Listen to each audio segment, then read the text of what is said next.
from the Fedora hat, let's go straight to the financial analyst, CEO of Dalex Finance. Mr. Joe Jackson is joining us. Jackson, good morning. Thank you. Thank you. My hat is a kufi. It's a kufi. Yes. The only two people who are not wearing hats this morning is Professor Godfrey Bobking and Godwin Edujitamaklo, who has just joined us. Is Long time. the acting CEO, in fact, the CEO of the National Petroleum Authority, is a private legal practitioner in good standing. Good morning to you, Mr. Tamaklo. Thank you for joining us. Good morning, Alfred. Perfect. Good morning to the esteemed panel. Wonderful. Great. Now, with Abronya's matter commented on by Lawyer Matikbewa, I think we'll just move on to the matters on the table as has been presented. As I indicated, this has been the trajectory over the period. In fact, one of the major reasons why Judge Jutamaklo's presence here is important is the bulk oil distributors as well. The Bank of Ghana, on a monthly basis, has to make dollars available for the importation of finished product, even though we are blessed with crude oil as a country. That's one matter we have to deal with going forward. But Professor Bobkin, I'll start off with you on this. Because if you look at what the president said and what we have experienced in the last 7 months, there is a positive and negative that we have had to deal with the appreciation of the cedi over 41%. Was the president right in his diagnosis that, yes, we were happy that the city is doing well, went far back down to 10 cities, 22%, some were saying it should come to single digits and so on, but then again, there was a lot that was happening on the other side. Remittances going down, exports, also revenue going down, and revenue essentially of the country as well reducing. In fact, the GRA, Commissioner General, at some point also raised concerns about how this cedi appreciation is impacting on the revenues of the Ghana Revenue Authority. Was he right in the diagnosis? Well, thank you very much, and good morning once again. The president was largely right. I think he communicated the mind of Ghanaians, but I'm not too sure every Ghanaian was happy with the aggressive pace of the appreciation. We felt that there was sound policy behind what we were seeing from the fiscal side because of the expenditure cuts, the fiscal discipline, and even the fact that the government had used the 2025 budget alone to restore the IMF program back on track. Because remember that we're supposed to do the revised fiscal targets, the primary balance of 0.5% of GDP. We ended up, because of the 2024 election, doing around 3.4% of GDP. And if you look at across almost all the indicators, with the exception of international reserves and then GDP growth and the rest of them, we did poorly relative to the IMF target. But then governments came in, used the 2025 budget to aggressively restore the program. And if you look at the expenditure cut, and I've said it before, that the first time in recent years is when we saw a government actually cutting expenditure in nominal terms.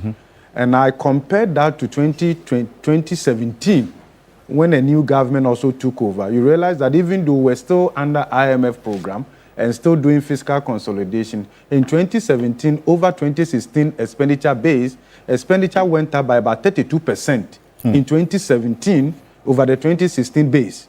However, in 2025, expenditure went down, in fact, in nominal terms. So all of that gave some kind of confidence and all of that. So with that fiscal discipline, the monetary side was also taking shape. And remember that the monetary side had been quite consistent as part of the IMF-supported program in building reserves. And we had indicated that the previous administration had left substantial reserves, which gave some kind of comfort also for the central bank to step in. But we were concerned about the pace of the appreciation. It was too aggressive. And so in the same breath, when the president says that a depreciation of almost 25% or so in 2024 it was unsettling is the same way that within 3 months, if you look at the data here, Yes. okay, April 2025 to somewhere July 2025, we are seeing almost 30% appreciation. That is how unsettling that could also be. So when we talk about price stability, and remember the exchange rate is also a price, like the price of goods, services that we talk about. So a sharp appreciation or a sharp depreciation is neither good for for the economy overall. You can count the benefits, you can count the costs and all of that. I think we had indicated broadly that what we treasure was stability, predictability. In economics, stability is not the same price over time. Stability is not the same as fixed price over over the time. same No. price over time. No. Prices are considered to be stable if the change in price are so small, okay, so that it doesn't cause dislocations in the economy, so that it doesn't affect the economic decisions of agents. Relatively constant over a period, we will say prices are what? Stable. So in some jurisdictions, if a price variation of, let's say, between 2 and 5% occurs, we will still say there's price stability. Let's come back to our own Bank of Ghana's short-term price stability objective. If we index that by inflation, we are saying that price is still stable if we're able to achieve inflation rate of between 6 and then 10%.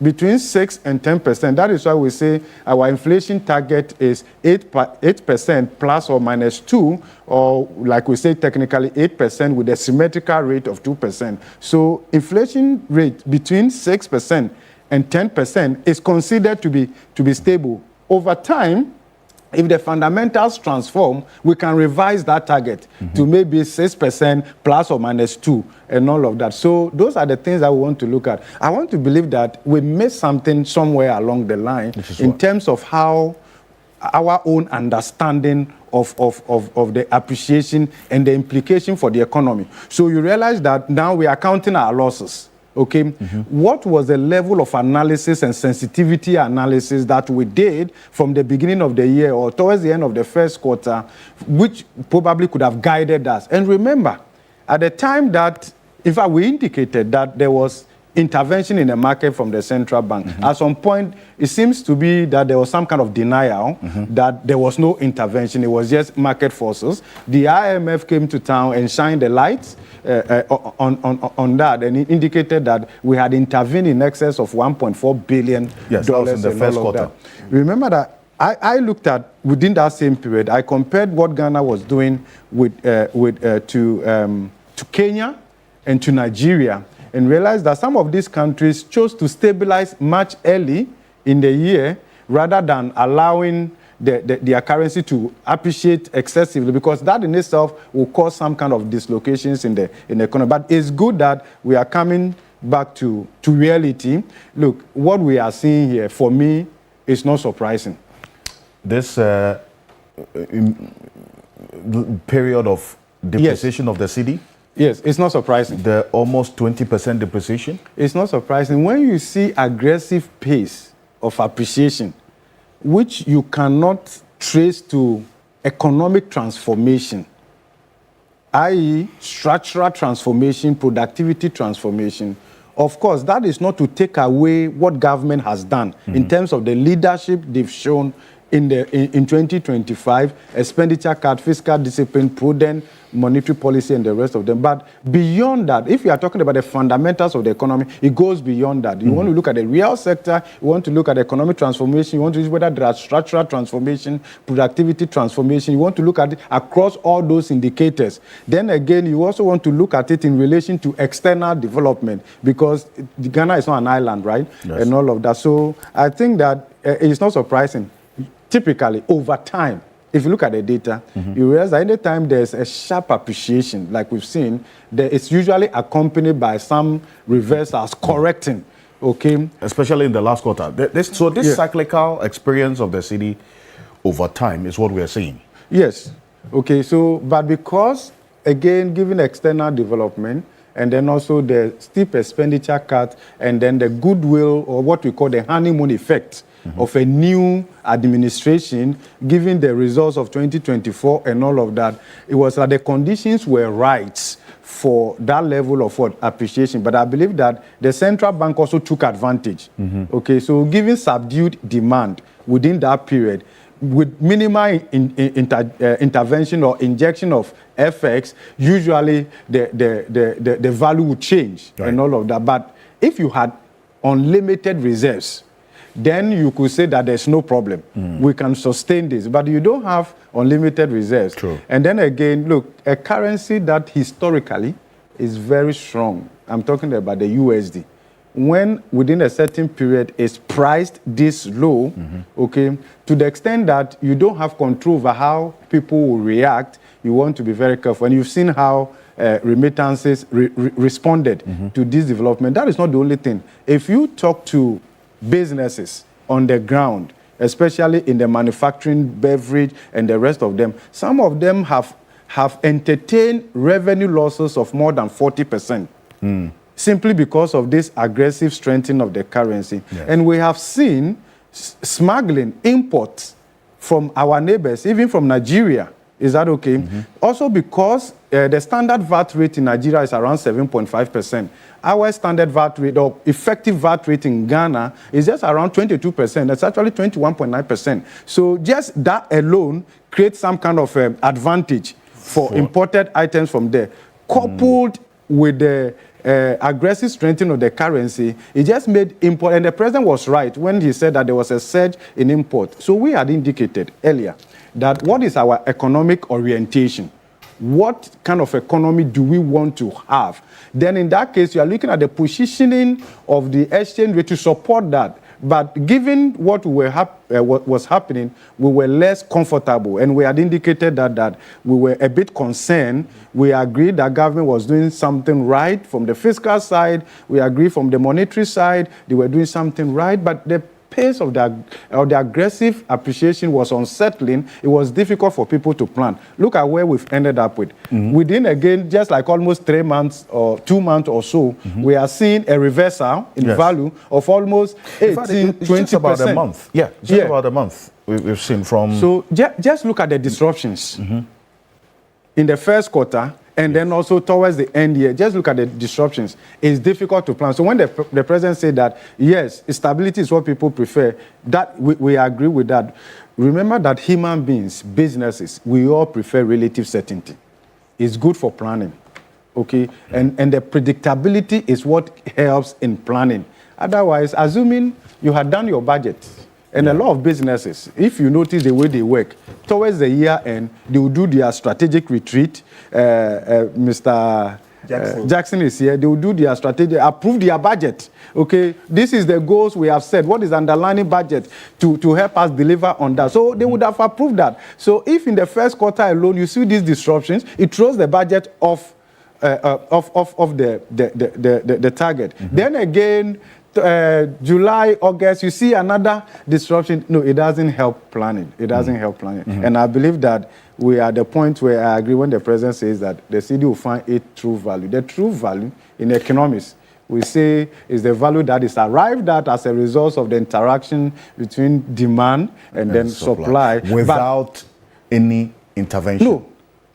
There is no, with some level of intervention. By the central bank. By the central bank. Look. But now that intervention has been withdrawn. But I want it's about the scale. Yes. It's about the scale of the intervention. So it got to a point you could visibly see the footprint of the central bank in the market, in driving the rate. When it happens that way, it dwarfs one important function of the market, which is price discovery, which comes about as a result of the interaction of demand and then what supply. Sometimes we say forces of demand and supply. These are not witches and wizards, okay? So when you lift the veil, you get to see the number of people who want to buy as against the number of people who want to sell and all of that. It's about the scale, the footprint.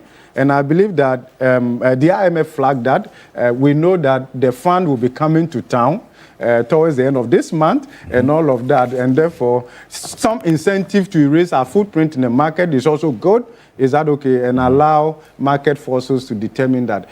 If we fail to do that, what will happen is that, in fact, we have said this before, that we had practically entered the zone where the exchange rate was crowding out FX rather than crowding in FX. And that is why you see the off-the-counter, I hope you understand that, market becoming more liquid than the official market. You mean black market, you mean?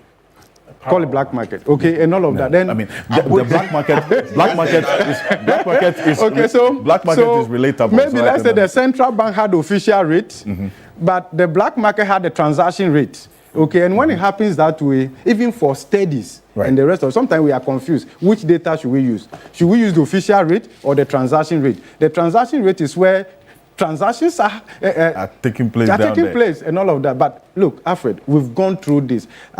We've had enough time and data in our history in the last 68 years. In fact, let me put it this way. In the last 60 years, since this Cedi was introduced July 1965, okay, and I think this year we are celebrating the 60th anniversary of the Cedi, and we've done some kind of analysis in that space and all of that. In the 70s and 80s, what we call Forest Bureau today were black markets. I see. Okay, as part of the IMF World Bank reforms, we had a financial sector component that we call the Financial Sector Adjustment Program, FinSAP, and all of that. So for purposes of inclusivity, market-led economic dynamics, we chose to formally clothe this black market with a formal cloth, right, so to speak, and call them forest bureaus as a way of eliminating the dominant black market. But what have we done? We've ended up almost at the same level. Look, somebody will tell you that it's not so difficult to eliminate black market. Part of what you see there in the black market is also about the fact that there's perceived understanding that the official exchange rate is not the true rate. I see. Okay. And when we did the analysis, we realized that at some point, the variation between the official exchange rate and the black market rate was more than 25%. Interesting. More than 25%. Yeah, more than 25%. And that will not crowd in FX within the official corridor, right? It rather gives oxygen to this thing. And then also, it's not so difficult to understand why the black market is very active. Any country that is corrupt, where people make money, not through their sweat, I hope you understand that, schemes and all of that, it gives the black market gives an interface, okay, through which the formal financial system interact with the underground economy and the rest of them. So we have to look at our corruption. We have to look at so many institutional reforms as a way of dealing with this. Other than that, we cannot use regulation totally. I agree with the central bank. The numerous regulations and enforcement that they are putting in place, it has its role within the system, but it's not a substitute for rather focusing on the fundamentals of the economy. And let me say this, Alfred, we are too focused on exchange rates. Okay. That's the point I wanted to, and don't lose it, because that leads us to the second part of it, but because you've talked about a number of things, including what was the case between March and the early part of August, when we started experiencing the appreciation of the dollar again, or the depreciation of the Cedi against the dollar over the period. Mr. Jackson, because you are a player in the market, you interact with this data as we are seeing now, and hearing the president talk about what has been happening over the last 7 to 8 months, seeing the appreciation of the Cedi against the dollar, it sent some good signals to you, the players, but also raised concerns which you also outlined in a few times that we spoke. The president talks about this experience now possibly helping the Cedi to find its true value. Will that happen, really? Okay. Now, well, first of all, good morning to everyone. And I'd like to acknowledge Professor Bokin. He's my tutor. No, he is my boss. and I stand with him pretty much on everything he said today. The first thing is that, listen, the volatility is bad. when the currency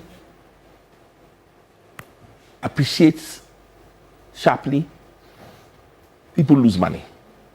People lose and huge sums of money. When the currency depreciates sharply, again, people will lose money. So let's be clear that the most important thing for all businesses is that if there's any change, it is relatively small. One of the things that, to be honest, what I heard from the president was that the target is to limit changes to 5%. If they could, you'd be surprised. People will be jumping, the traders, the importers, the industry will be jumping up and down with joy. If it could happen. That's if it could happen. If it happens, we'll be really, really excited. So given that, I think that the 10.5 or the 10.5 and that around that rate was ambitious. There was a honeymoon effect. There was a, it's almost there was a bounce that if you it's like a soccer team that has changed its coach. There's an initial bounce, and then so that was, and what is happening now, I would classify simply as a correction. I also think that we are a bit too so hooked onto this issue of that the currency when it moves, it is showing that things have gone wrong. The fundamentals are bad, and so this correction has everybody in a panic. No, but so that's to say that that statement of when the fundamentals are weak, the exchange rate would expose you was true then. It is still true now, isn't it?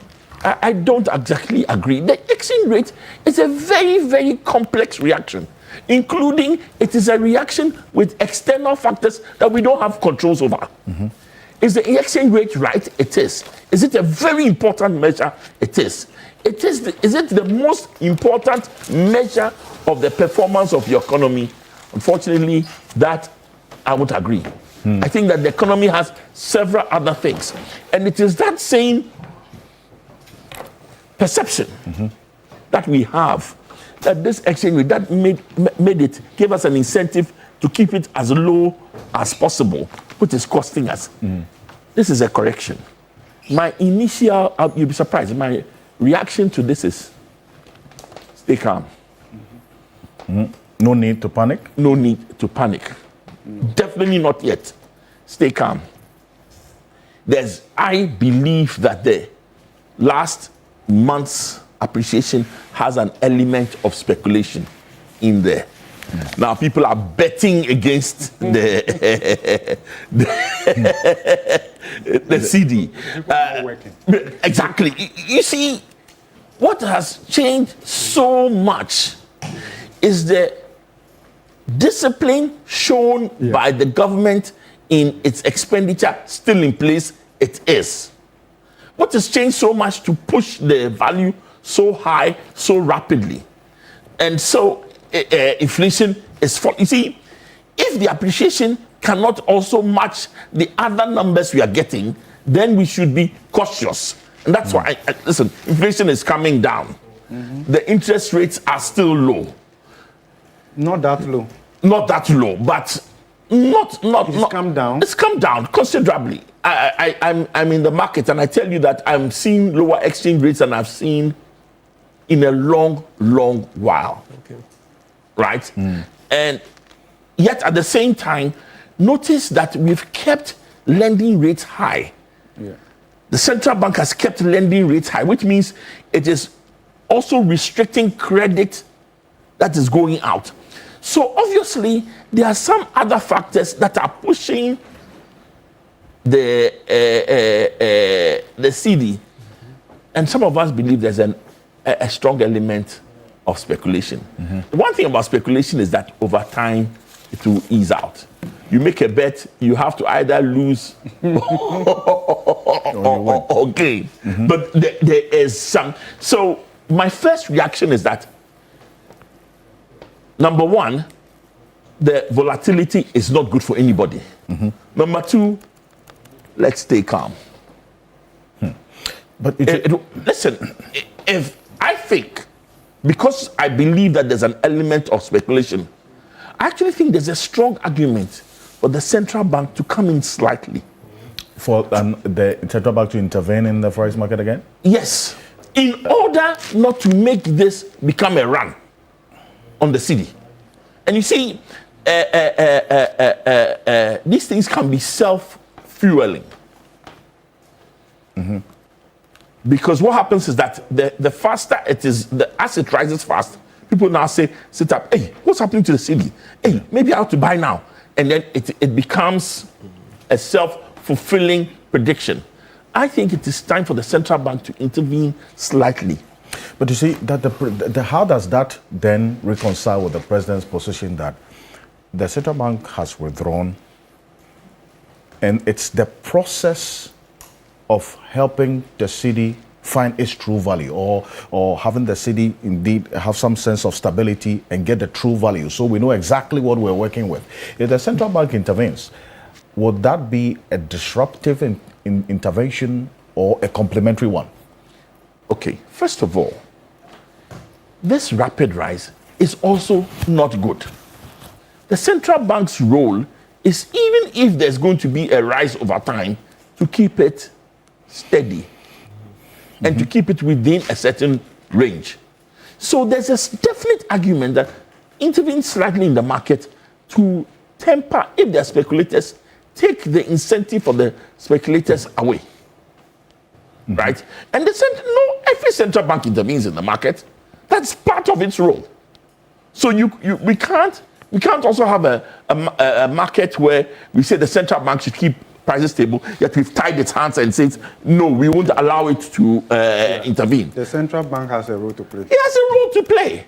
Yeah. And in order for us not to see the same sharp appreciation that will shoot it back to 14 and above, right? And remember, why do I say that the central bank should? As at yesterday, on the parallel market, and I like to call it the parallel market because the word black has some. But we understand it. The black economy. So the underground or black economy. And we are the black people. No, but the it's important a black market. It's black market. Let's call it what it is. Anyway, but the important thing that was you're embracing the reality. Okay, right. At 14, and in some instances I had as high as 14.1. Now, is that kind of appreciation, is it what we're looking for? I doubt. Because that will also cause another severe disruption. We don't need that disruption. We need stability. And I think, Prof, you want to offer a comment on that? So look at it this way. So if you see some of the directives that Bank of Ghana has been implementing in the last couple of months, you can see an attempt to dissuade the market from withdrawing FX from the formal financial system and head to the black market. So there are charges, penalties, and all of that. Okay. Part of it is also to see that divergence in the rates as much as possible to align them. That is how you take the oxygen out of the black market. And once you take the oxygen out, it dies down. But Alfred, it comes down to the framework we are using. We are not blaming the central bank for intervening in the market. No. In fact, now, today, I'm urging them to intervene. With caution, because we are not operating a pure flexible exchange rate system.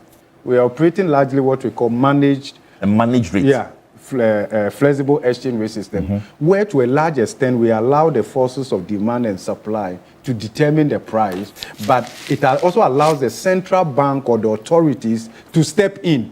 If the fluctuations or the volatility is way beyond what is acceptable, the central bank can come onto the market and buy or sell dollars on its own account. And there's nothing. That is why the central bank builds reserves. The reserves is for a reason. Thank you. It's for a reason. That is why we have, because if you leave the market purely to just forces of demand and supply, people lose their head. Reserves are not an end in itself. They are a means to an end. And the reserves are there to provide value to our currency and to provide stability when we need. And all over the world, you do that. Countries buy gold to back their currency.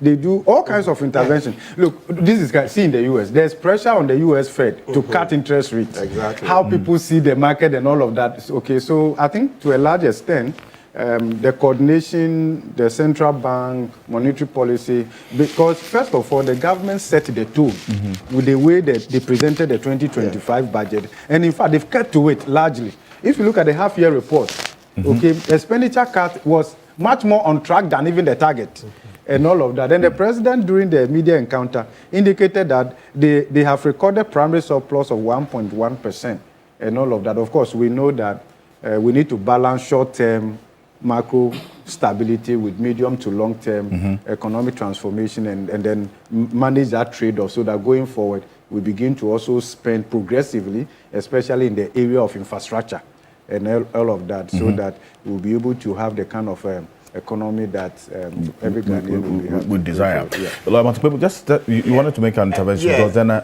we'll get into the other aspect of the conversation. Quick one. I mean, if you do comparative analysis, central banks intervene in the market. It's not only us, all over. I mean, what I do remember is that for decades, the U.S. had always been fighting China.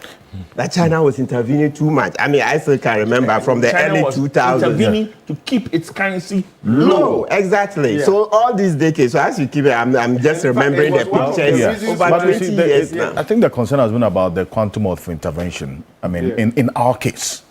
So the that period. and the period that we're talking about, that's where the issue is, and that's and that's why My argument is that a rate of 12, 13, it will be a far more defensible position to intervene than the rate of 10.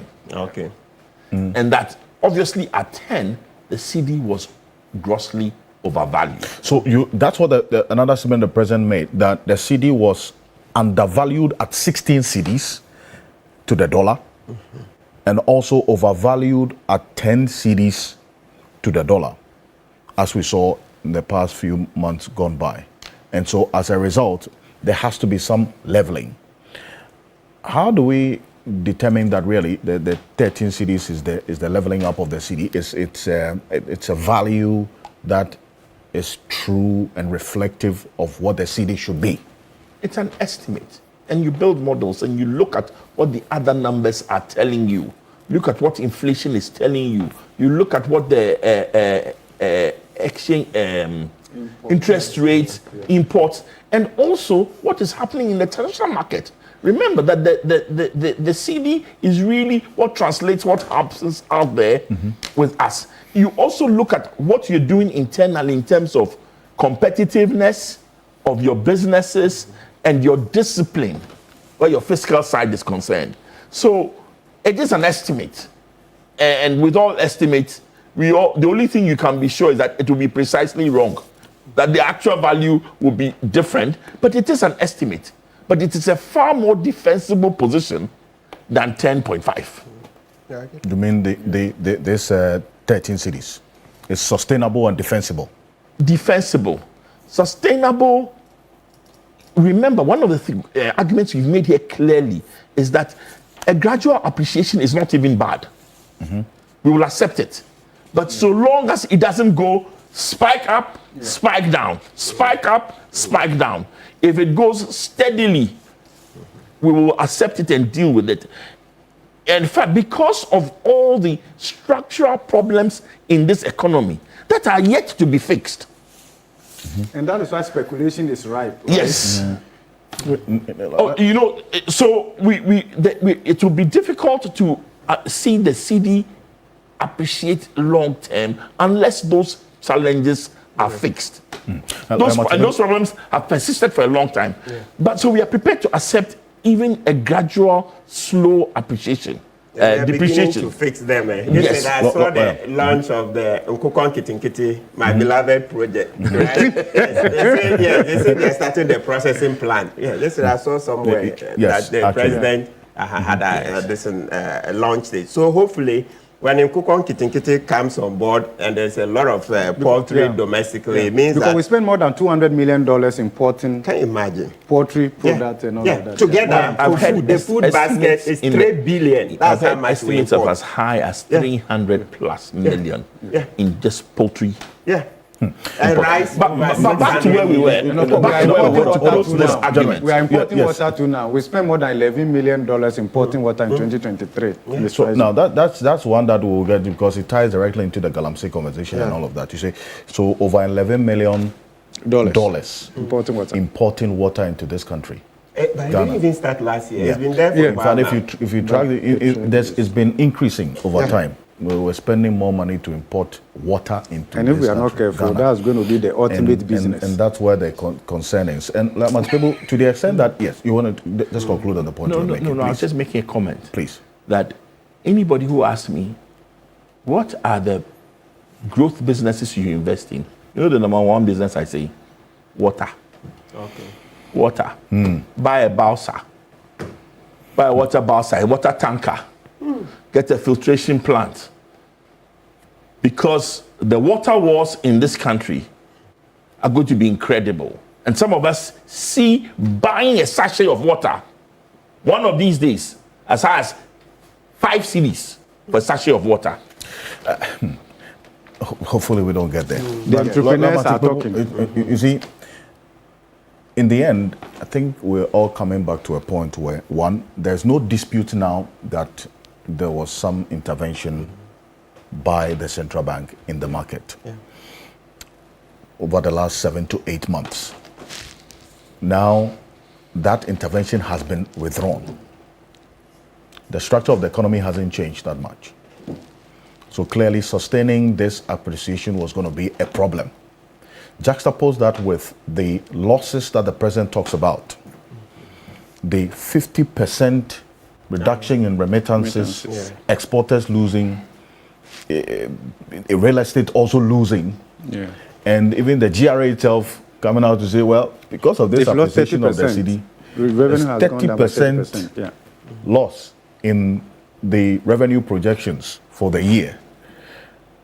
What should be the thinking, especially because we're talking about 13 cities, 12 cities, 13 cities now? Certainly, the revenue projections would have been done with the 15 cities at the beginning of the year. What should be the thinking going forward in terms of sustaining what we have seen now? Because any level of unpredictability doesn't do us any good from where we sit now. Council. Yeah. So basically, like you said, from what Professor Bobkin said, once the IMF is coming to town and the central bank is withdrawn, okay, it just tells you that, well, this cannot be the end of the central bank's intervention. I'm sure when the IMF leaves, the central bank will look at them. Yes, because certainly, I mean, they always do. Yes.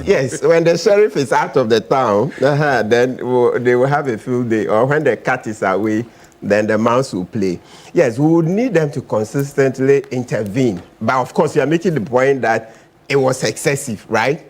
Yes, but as for the intervention, as I've said, I've grown up with it over 2 decades. Those days from business school. And I always remember the US-China wars over this currency thing. You open, you go to America, you watch TV, and then the locals are railing. Businesses are railing that, no, China is fixing the currency. China is fixing the currency. China is fixing their currency. And making... They wanted to promote their export. Excellent, And look, over time, you know how much the US owes China? Yeah.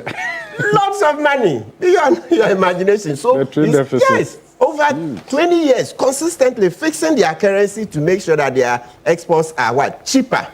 And it's worked for them. So for me, I mean, from what I've seen, when you see something at a youthful age and eventually at this age, you've seen that China is top. They're like, let our central bank do it. I mean, the IMF can complain from time to time. Look, truth be told, this whole IMF checking and all this, they are also part of the problem. The IMF? Yes. They've always been a part of the problem. IMF and World Bank. Look, FinSAP, PAMSCAT, Structural Adjustment Program, right? All of them, check all the IMF programs. People will tell you that these are a scratch on the surface. Deal with the root causes. But they appear to do so, but soon the politics of the IMF, World Bank catches up, and then they don't hold us to account. So the programs don't achieve the desired results, and yet they make money off us. Martin, So, yes. hang on a minute. They don't hold us to account, is what you were saying. Yes. But if we can't discipline ourselves, we expect somebody from outside to come and discipline us. But it's our money they use in developing. You know how much slavery made them, etc. We haven't received reparations. That's a completely different argument. So it's an argument to make that morally they owe us a duty to help. Agreed. Yes, so the terms are not good enough. But the challenge I have is that we seem to go away, walk around with a victim mentality. It's not victim. It's reparation. And to say that, somebody always has to come and hold a big stick over our heads before we do the right thing. They took our resources away. There are other countries that do the right thing. So, gentlemen, they took our resources away. They took our human beings, took our gold. Till date, they are taking. Okay, and taking. And we're saying that return something substantial. Well, in the end. So they are a big part of the problem. Yes. They are big. IMF, World Bank, they are actually the cause of our problem.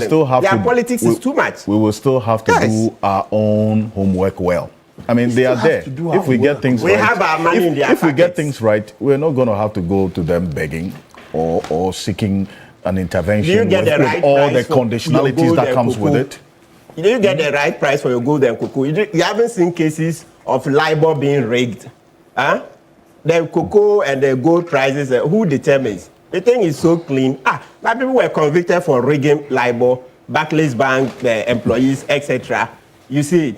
Of course. So this is a very complex thing. Sometimes, look, don't just think that these Bretton Woods institutions, they are there for you. No, they are there to continue to press you down. That's what the whole system is about. So when you just sit and think anything IMF throws at you is kosher, we are wrong.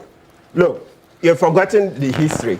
In the 80s, the Jamaican Prime Minister, Manley, okay, yes, and then other African countries came together. They said, listen, this World Bank, IMF terms are not good. They want a new development bank that would be softer, that would cater to us developing countries. What did the Prime Minister of UK, Margaret Thatcher at the time, say? And the President of the US, Reagan? They said no, they would not. So they opposed the formation of the development bank that would properly help us. And they continue this IMF World Bank thing. So right from day one, the whole system is being rigged. It's been rigged. You take our resources through slavery, you take our gold, you take our cocoa, okay, very cheap. Then it comes in very expensive, right, in chocolate, etc. And you think the system will ever be fair? No. So a huge part of it is the IMF World Bank system, these Bretton Woods institutions. They are a great chunk of our poverty. You've taken so much. Give us in reparations. Let's agree that, look, give us so much back in reparations. Let's see. Bank of England, US Federal Reserve. You know how much they were making from slavery? You know how much they were making from slavery? Today they are there. You think they got it free? They took our resources. So return part. Make it more beneficial to us. The current system doesn't help us. Apart from our structural problems. Yes, I recognize Gadgisberg and the rest. But I'm saying that if they really want, look at even this, the last IMF program. We all know that, look, this asset declaration law is such a huge problem. So civil society fought and they added it that, okay, let's strengthen the asset declaration law. How many years on? You see the law has not been passed. Akufo-Addo kept promising from one bar. And the IMF couldn't exactly. I tell you that IMF, this conspiracy, and so you understand their politics, and yet they are making money off us. So you think they do it for free? They take fees. Remember that the IMF, the World Bank, they are banks. They're banks. Like what you manage. No, my point is that we should apply our own discipline. Nobody is out there for us. Nobody is out there for us. We are responsible for our welfare. We are responsible for rooting out corruption. We are responsible for being disciplined. And you see Ofuriata, you see FBI, you see they are being slow. Okay, but you see, now, but I think that the issue is in as much as there would be some legitimacy to the issues that Ramatik Noble raises. If you read the literature, certainly it's well grounded. Yes, it does not also take away our domestic responsibility to ensure that we do what is within our control. The man is sitting on your neck. But it doesn't mean they are not the ones who engineer corruption amongst us.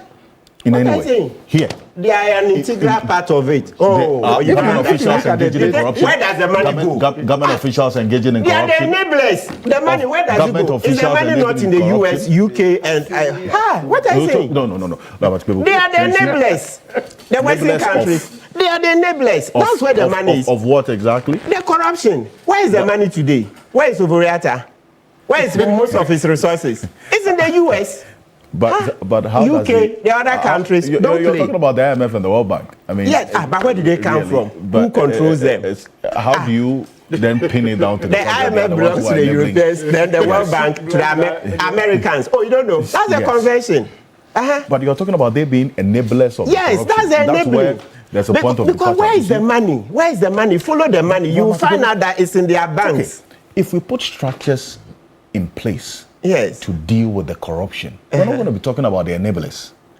That's why you point to asset declaration as one of the measures that you were hoping to be put in place to deal with public sector corruption or corruption among government officials. That's what we wanted. It's within our control. We made that proposal and the IMF bought into it. It was added to part of the conditionalities. Now there has not been materialized. That act of we demanding that assets should be declared publicly is within our control. It's a measure that we would have exacted or we are still demanding. Whether the IMF likes it or not, can we use other means to achieve the same purpose of having the asset declaration law reviewed? Because the president has said it.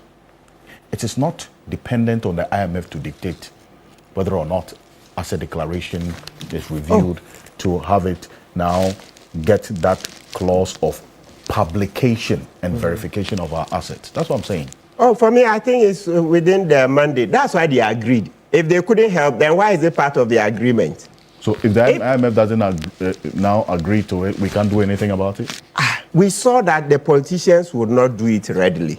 So quickly we saw that, okay, the IMF is the one giving this money. He who pays the piper calls the tune. So we agreed that, okay, let's pass it there. And the IMF agreed, and now the IMF is dancing, okay, kabuki. Yeah, it's become theater. The Americans call it kabuki theater. Oh, you would dance, but nothing will come out of it. It's become theater. How many years on? You see, so if they thought they couldn't do it, why did they agree? Is it part of the deception? If you say you will not help us to pass an asset declaration law, why did you add it to the agreement? Simple. Is it to deceive us citizens? Is it to deceive us? So that is it. I tell you, as for this, they are on our necks. They are actually, look, if we made the system right, okay, with these Bretton Woods institutions, a lot, we'll get funds cheaper, etc., then they'll be more committed. Because like you said, look at PAMSCAD, all the projects. Today, you go out and they'll come and say, no, Okay, bring this IMF this in program. Then, after 3-4 years, we are back. Now 17 times. So since independence, every about 4 years or so, we are back with them. So what? So what kind of institution are you that the person keeps coming to borrow all the time? You can't help. They are a bank, so they don't want to lose a faithful client. So is it how banking is tricky? Banking is tricky. Thank you. But so that we also don't lose sight of what is our responsibility, the responsibility of leadership, to do what is within our control to ensure that we get things right and not push over that responsibility and always blame an external intervention for what we have to do. I think that's where my point of departure is. But within this third quarter, the central bank made a little over $120 million available for these bulk oil distributors to import finished products into the country. I bring this in because of where you sit, okay? And the interaction of your work with the currency and what is happening right now. The president has talked about the appreciation of the Cedi and how that interacted with other sectors within the economy and how much we were losing. This withdrawal of the intervention by the central bank in the market, plus the fact that the president says we're looking for the true value of the Cedi. How are the coming months going to look like? And how will that also this position interact with the various sectors of the economy as we have seen in the last 8 months? Okay, so Alfred, once again, good morning. I think it's only fair that I acknowledge my senior brother Martin Pebu for his consistency. Much earlier I was listening, because I was listening on radio. That's true. When he made his initial comments relative to the issues about arrests, detention, refusal of bail, and others. I think his consistency is admirable. Indeed. In every society, particularly democratic as we have it, you need gadflies like Kwebu to consistently give the horse a bit of a stink to keep it, moving. What I find troubling is when I listen to people like Alfred Ocansey and co. pontificate on due process, the rule of law, among others. Their experience is extremely horrible. It's a past that we should never go back. Because you see, I've always maintained I've been a man, like you say, a man in the arena in some of these matters. And I saw how the law was weaponized to achieve certain outcomes that were extremely troubling. Thankfully, relative to the matters involving Abronye, the government of Ghana has nothing to do with it. If you look at the charge sheet, it has to do with the fact of maybe the IGP and some other issues emanating from that. But what we will not take is moral lessons on how the law should work from the likes of Alfred Ocansey and co. I mean, I do not want to go to the past and trying to revive some of this conversation. Please do. He has to be punished for it. To revive some of this conversation. But you see, Martin's advocacy on the issues of bail, to the point of even going to the Supreme Court, particularly following the decision in Goldman, where more or less the court took a position that bail for certain offense is non-bailable and others. And getting the same court to intervene again to say that, you know what, we think with the benefit of hindsight, all offenses should be bailable. Unless, of course, the bail conditions and others. I remember vividly, there was a guy, and I'll tell you the story. There was a guy who was my party member. Then he had done a video. And in the video had, made certain comments against IGP Dampare. And the Minister of Interior, what's the name? The last Minister of Interior, Henry Quarty. Quickly, they issued a statement for his arrest and declared him wanted. So, as usual, Director Legal there, I was approached. Then I said, look, on these matters, you are better off going to the police than being arrested. At least when you get arrested, it affects your bail application and others. So I spoke to the family that wherever he is, he should be allowed to go to, and got him a lawyer.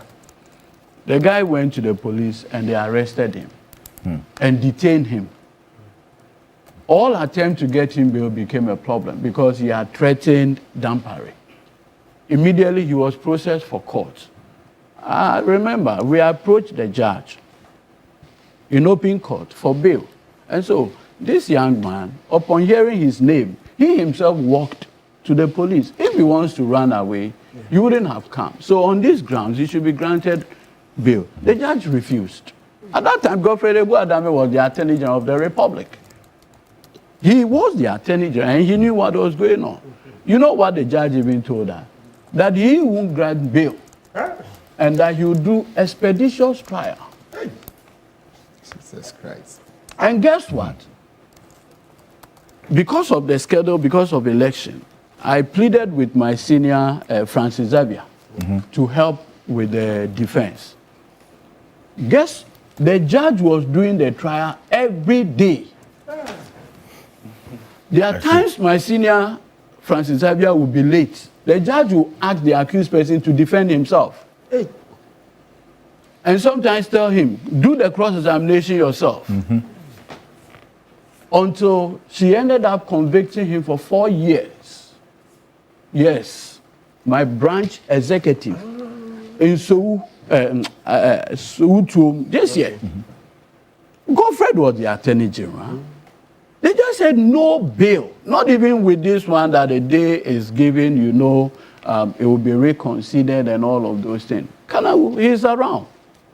It was just until 4 years. It's just until recently that we did bail pending the appeal, that it was considered and he was granted bail. This is a horror that we've had to endure over the period. So sometimes when I see the pontification, I agree. Why would you use bail as a tool for punishment? What if at the end of the day you find a person not guilty? What would have been the end when you have already kept the person?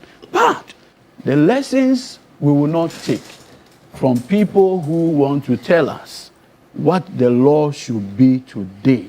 When we look at their horrible record, I personally, I don't even have an opinion on these matters because, look, Abronye at the least is a personal friend. When I was regional deputy youth organizer for Greater Accra NDs, he was the Bono youth organizer. And anytime I met him on radio, he would tell me he is my senior. I should respect him because he's the substantive and I'm a deputy, so I should respect him. So I have that, relationship with Kwame. Okay. At the barest least, I mean, I've read the ruling by the judge where he appears to caution all of us in our political engagement that we can do the politics with language that at least resonates. Thankfully, our politics is a cross-fertilization of ideas. The superior idea at the end of the day will win. The bread and butter issues. We hope so.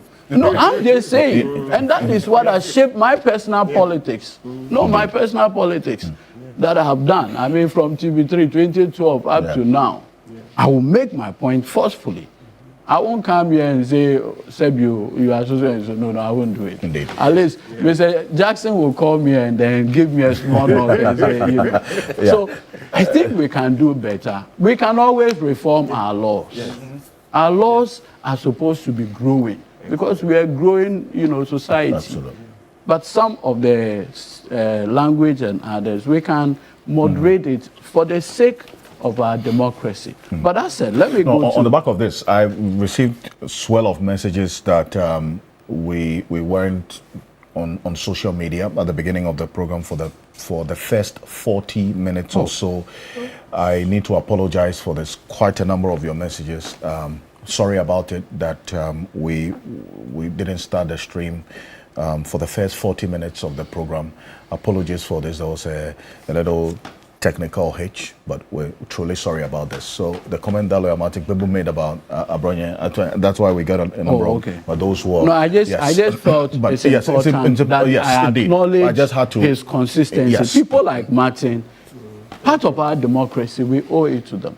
Thank you. The growth of our law. There are things that Martin has done, admirable, and we need to always applaud him for. And we need those voices. It's an authority now. We need those voices. I mean, and in most of these advocacies, he did it pro bono. Yeah, Indeed. Pro bono. So, Pebo number 1, 2, 3, 4. All the Pebus. I mean, if you pick our law report, I'm sure one of the names, I think Alfred Ocansey, yes. Your good self, Kweku, Aza. In terms of the advocacy in Professor Stephen Asari. Yeah, he's the one I mean. They have been extremely well. And their consistency is admirable. It matters not who is in power. But what we should not allow for hypocrites to confuse public discourse. That we must send a strong message. But that said, I think that where there is bail should be given, why not? If the people can post all the things that you need, just to ensure that the person is not flight free. Somebody was telling me that Abronye had written to the embassies that he's under political persecution, and for that matter, he had become flight risk. I said, no. I mean, the law doesn't really work. It doesn't work that way. So that said, I think that we can just leave it. But Indeed. On the substantive issue of the Cedi and the matters, I want to borrow the timeless words of Dr. Mahmoud Bawumia. He says, when in doubt, observe the exchange rate. It is within that context that I think that we should look at this particular discussion. And that is why it weighs strongly on the president for he himself to make some comments related to this matter. Globally, no government would want to leave the exchange rate for market forces. It doesn't happen anywhere. Thankfully, at least for my first degree, I had the benefit of reading some economics. And so I remember there was a level 200 course, Economy of Ghana, that you have to do. And if you look at the data, the numbers all over, it shows that government has always had a critical role to play in what happened with your exchange rates. And so that whole idea that just leave market forces, and sometimes these market forces are driven by profit and more profit. And so when you have such situation, government must definitely have a way of intervening. The historical data will show, be it the Chinese, the Americans, or the Canadians, or what, or the Englishmen, they had always found a way of keeping their exchange rate. Either one, to keep their exports cheaper. Because they want to attract more people to buy their products. That is how they grow their economy. You need to buy American car. But in the market, you have an American car, you have a Chinese car, you have a Japanese car. You understand? Chinese, Japanese car all competing. For a rational buyer, you are looking for cheaper prices. And that is what comes because you want to look at the exchange rate. Cheaper prices with some level of quality. And so beyond the quality, a rational person is also looking at pricing. It's a key consideration when you want to buy anything. Absolutely. And one of the things that we must always appreciate is that, look, this economy under Minister Atuforsen is curious, and we are not looking at it. Prof can confirm. It's been 8 months without any significant foreign intervention per se in the management of the exchange rate. Why do I say so? By April 2017, Minister Ken Ofori-Atta had already gotten the Franklin Templeton 2.25 billion to shore up the reserves. That was a significant intervention. It just didn't happen because some people needed to manage the reserve in such a way as to send a message to the market that you have enough forex in the system. It's been 8 months. Have you heard of any such thing? No. By October 2017, we had already reached out to the Eurobond market and started borrowing. So in the period of 6 years, we have done in excess of $13 billion of bonds to show up the city. Have we done the same thing? No. You notice that each year, by this time, we're already talking about cocoa syndicated loans. This year, that conversation is no longer there. So what it tells you is that, and like Prof said, just by looking at spending and the cuts in spending, a lot had happened. BOG itself, through its interventionist policies, has already mopped out of the system over 60 billion Ghana cedis. And that is what you notice, that from the inflationary end, the market appears to be contracting just to keep the economy in check. And that is what you notice, that inflation. Because at a point, it was obvious that Bank of Ghana's intervention in printing more cedis into the system also fueled the inflationary pressure that we're seeing. That appears to have a reversal. Absolutely. As we speak today, the benefit, and like Prof, I want to reference him. He said, look, the fact that inflation is coming down does not mean prices of goods and services naturally must also come down. What it simply gives you an indication that prices at least will have a certain level of predictability for the purposes of planning. That is key. But today, this government under Minister Atto-Forson has successfully managed the dynamics of the exchange rate without that significant foreign involvement. In the sense that we are here to do Eurobond, we are here to do cocoa syndicated loan. Possibly the gold board intervention has been a game changer that you cannot run away from.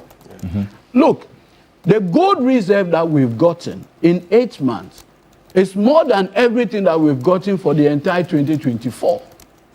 Just by, plucking the smuggling, among other things, with what Gold Board is doing. So that is a significant intervention. The issue of Gold Board was not wishful thinking. It has to take men to come out with that innovation. It has never been. What we had in the past was PMMC. It never intervened in this matter in keeping the stability of the city.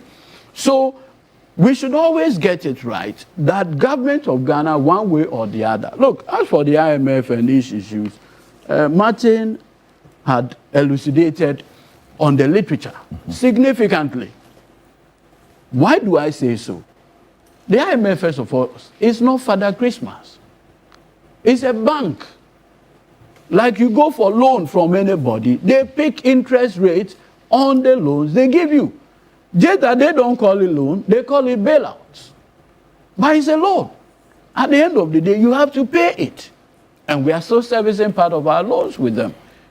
As we speak now, the conversation in mighty UK is that the opposition leader in UK is calling the government to provide its economic plan because it risks going to the IMF for a bailout.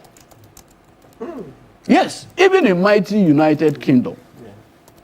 As we speak today, President Donald Trump is having, a conversation relative to the removal of the chair of the Federal Reserve. Why do you think so? Over the cutting of yes, because the president wants interest rates manipulated in a particular manner.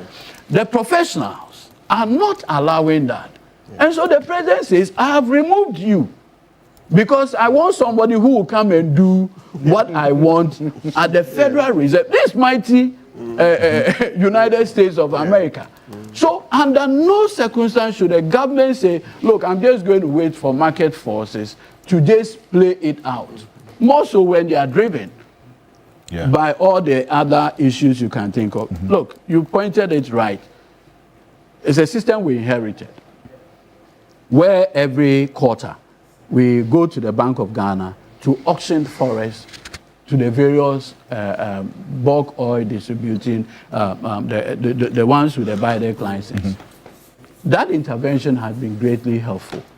BOG under Governor Esiama has a different approach to it. But again, it's just a matter of making the forest available. The thinking is that it is not all the forests that they even get that they use.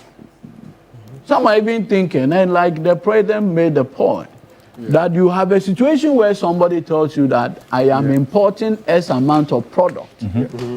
And if you look at the data, huge billions of dollars moved, but you don't have corresponding imports Coming in. So $42 billion. What is over the past 4 years? So what it means is that people are using all of these mechanisms to do their own things. So the dynamics in the market ensures that the state must always keep its eye, because immediately you take your eyes off, they begin to do their own thing. And that is what we cannot let go. It becomes extremely dangerous. Now, as to the true value of the cedi, where I sit, if it comes to 8, I'll be happy. Hold on. I'm coming. I think I'm going to send for you. And this is so selfish in the sense that if it comes to 8, at least petroleum prices will drop Indeed. for consumers. And for me, that's where my excitement comes from. You understand? These are the trade-offs. Yes. But you see, the other thing too is that you are bringing products up. And sometimes your tax revenue, the benchmarking is even done in the dollars, the duties and others. So immediately it goes beyond certain level 2, you also lose. suffer. We need the taxes, the duties and others to build the roads, the big push among others. And so usually you just have to do a balancing act. I strongly believe that if we can get to the point where we even maintain it at 10, will be significantly good. Joe Jackson. It is possible. Violently shaking my head. It is possible over time, over a long period of time, when there's economic transformation. When there is a transformation of the way this economy functions. But say, the challenge is that the bulk of the things Ghanaians consume are from outside. Yeah. And we want to change that. The Gettysburg economy. No, but you see, it's a long-term conversation in terms of the structural changes. I have a slightly different view on this matter. Quickly. That the problem is not our imports. Otherwise, why are we getting positive balances of trade? The problem is elsewhere in the capital account. The problem is in transfers outside because we don't own this economy. It's true. The problem is in look, I agree with you. the Look, debt servicing because of our high debt service rate. At the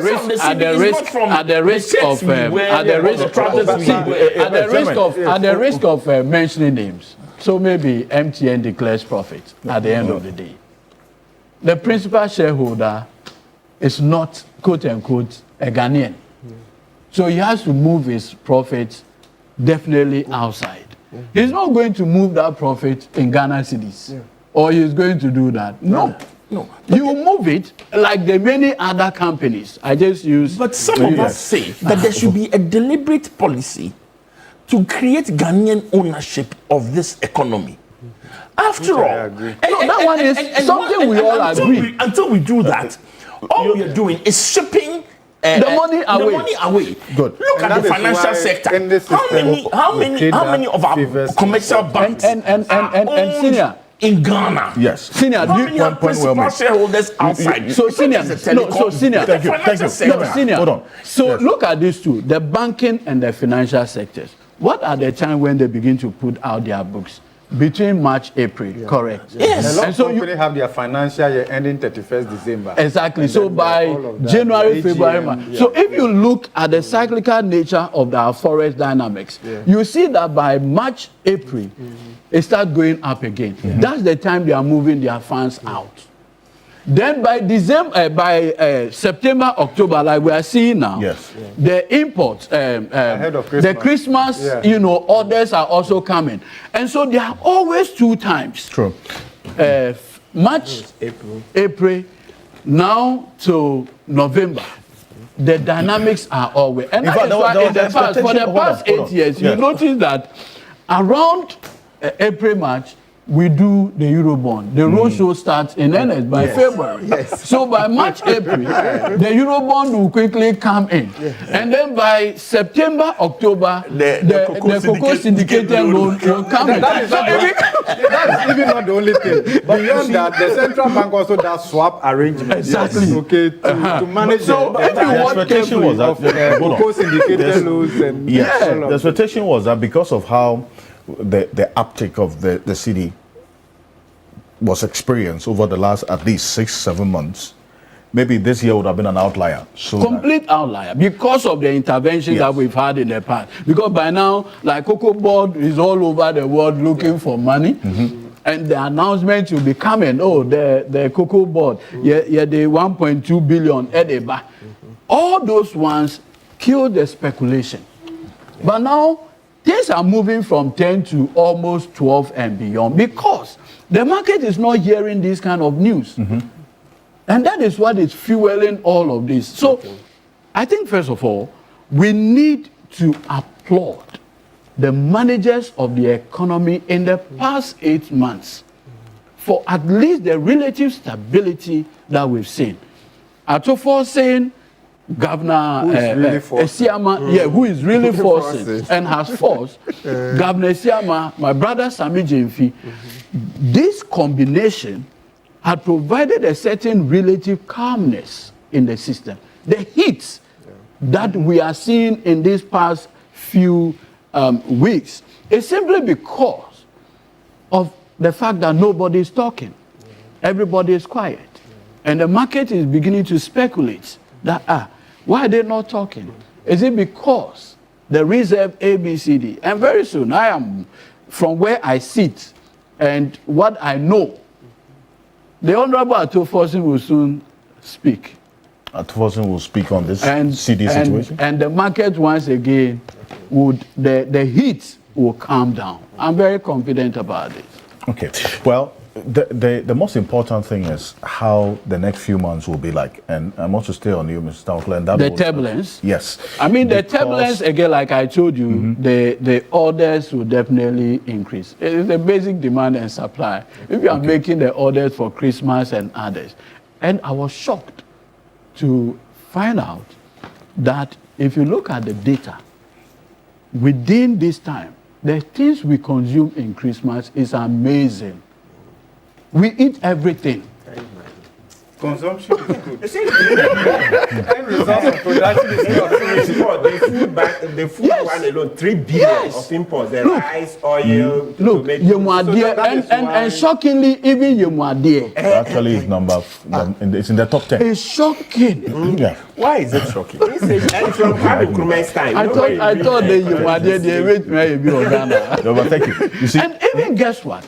The amount of product we even bring, I mean agricultural product, from Burkina Faso here, even into Ghana, tomatoes, the numbers are shocking. Onion, even from Niger. Indeed. A desert country. And ginger. So sometimes, and onion, tomatoes, wheat, among others.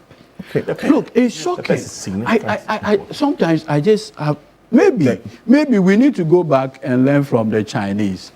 It has always been said that nobody had grown anywhere. Thank you. I need to without round up on agric. this. Yes. We I need have to round up enough on this. data. Look, these are the kind of things that policy making, when you hear, should cause you sleepless nights. Yes. And tell yourself no, and have clear timelines. But you see, we don't want to do the heavy lifting. And that is why you see so many people are speculating, because that is where they think they can make some spread money. Because we don't want to get to the real sector of the economy and do anything. People, that is not motivating. That is not rewarding. And that is why we say, okay, trade, because some of these things that we import, we should be able to address them. Some of them, even 6 months, 1 year, 2 years, gradually. Let's have a clear plan. I'm hoping that since you are here, the 24-hour economy and the accelerated development will begin to break them down into actionable pillars. You see, there's a man who heralds the 24-hour thing, Mr. Gusitando, a man I have great respect for. He's one such person whose eyes for results is huge. And for all of us, he's not allowing us to sleep over this issue of 24 hours.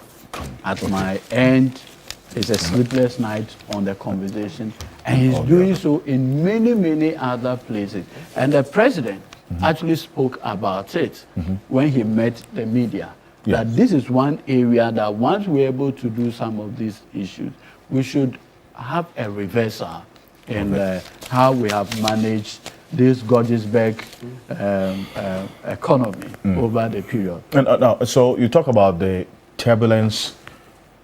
It's going to come. I mean, within the last quarter, we would experience some turbulence. But to what extent? And this is a minute or two each for you, Professor Bob King, and then also Joe Jackson. This turbulence in the last quarter, would it still be within the 12, 13 cedis to the dollar? Or as we continuously see the demand for dollar for imports, as we have seen in the last quarter of the year, over the years, it could push the rate to a little over 13 cedis from your own reading, all things being equal. Prof. Well, I think that things are taking shape, and I believe that there should be no panic. Okay. There should be no panic. I think, as I indicated earlier, what we have seen is consistent with our expectations, okay, and all of that, so there should not be panic. I believe that if you look at where our reserves stand, and then also given that we have the 5th IMF review, they will be coming to town towards the end of this year, end of this month to the first week of October, once we scale the wall and all of that. And I'm just hoping that government will put the data out there, because there are some structural benchmarks that we have to meet ahead of the 5th review. We are looking at end of June cutoff date, also including the audit of the arrears and all of that. Remember, we beyond satisfying IMF conditionalities as part of the 5th review, they need to also update us on how government is faring, because the information is not only for the IMF. And that is why sometimes you realize that we are a bit more accountable when we are under IMF than ourselves. Precisely. So I think I'm happy you said our minister will be giving us updates. Updating And the public. yes, and I believe that part of the update should also include some of these IMF reforms and all of that. Because sometimes we have our own indirect way of tracking ahead of their coming, whether we are on track and all of that. Once we're able to scale that wall, Alfred, that will give us more than $360 million. We've also picked news about the syndicated cocoa loan and all of that. We are hoping also that once we see this rate correction, we should see some kind of uptick in terms of remittances, because the rate largely is becoming a bit more aligned with what the market expectation is with remittances. So if you look at it from all this, and I'm also happy what the president mentioned about demand for FX that is not matched by corresponding import and all of that. Look, this economy is rigged to a very large extent. And all of that, okay? So we need, and we sometimes, and this is how I feel, that officials and all of that, we are on fat salary, but we are sleeping on our jobs.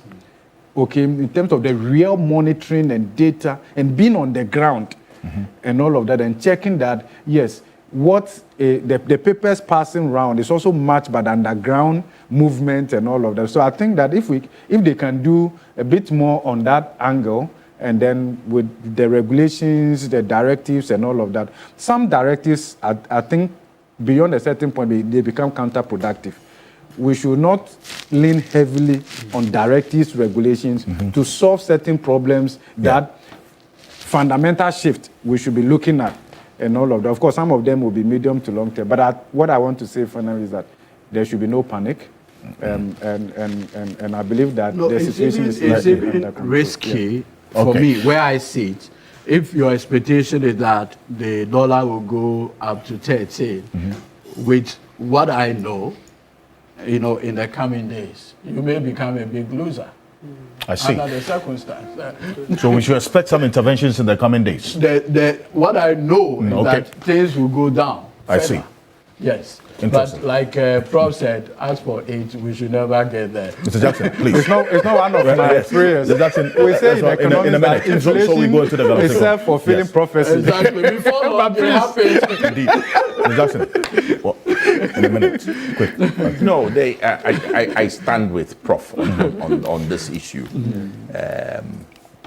Let's calm down. Let's calm down. Let's back off.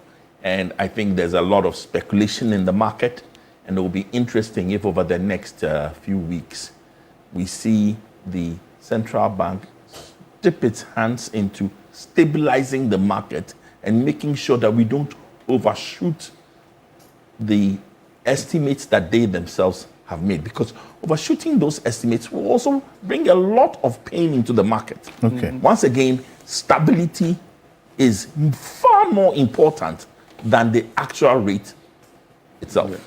And then also, Fantastic. finally, you see, because government is also preparing to open the bond market, I mean, we have peak signal that there's considerable interest, offshore investors who want to participate. That will also bring in FX, open that. So I think that if you look at the projection inflows, you, of course, demand is always high and all of that. I believe that there shouldn't be panic going forward.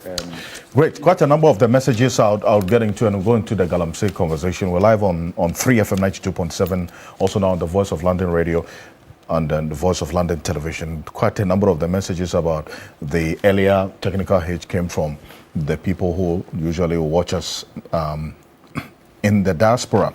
This one here says, is Christmas import not evidence of how Christianity has made us reliant on the West and impacting on the Ghanaian cedi? What is the relationship between Christianity and the cedi depreciation during Christmas? Ask Prof and Eduji to explain. No, but you know what? I honestly, this is something that we would it's going to take. It's a whole topic on its own. We tend to eat more during Christmas. Absolutely. This one here says, Yes. Look, if we were able Yeah, what we should be doing is, how do we produce the things that we import in anticipation of Christmas? Yeah. So that, because the end result of production is consumption.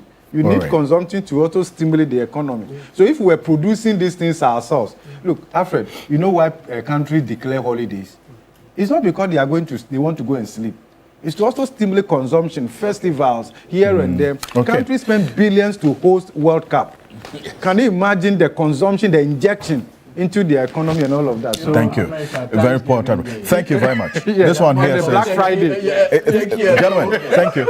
They says that Some of the these things are millionaires in Ghana. institutionalized to stimulate Thank you very much. consumption. Thank you. The millionaires in Ghana, he says, should invest in the country as well to boost the productivity. That's coming from Money who was watching us on Facebook. This one here says, a simple study we have undertaken recently reveals that our trade and investment policies are so much aligned to attract and protect foreign companies at the expense of local businesses.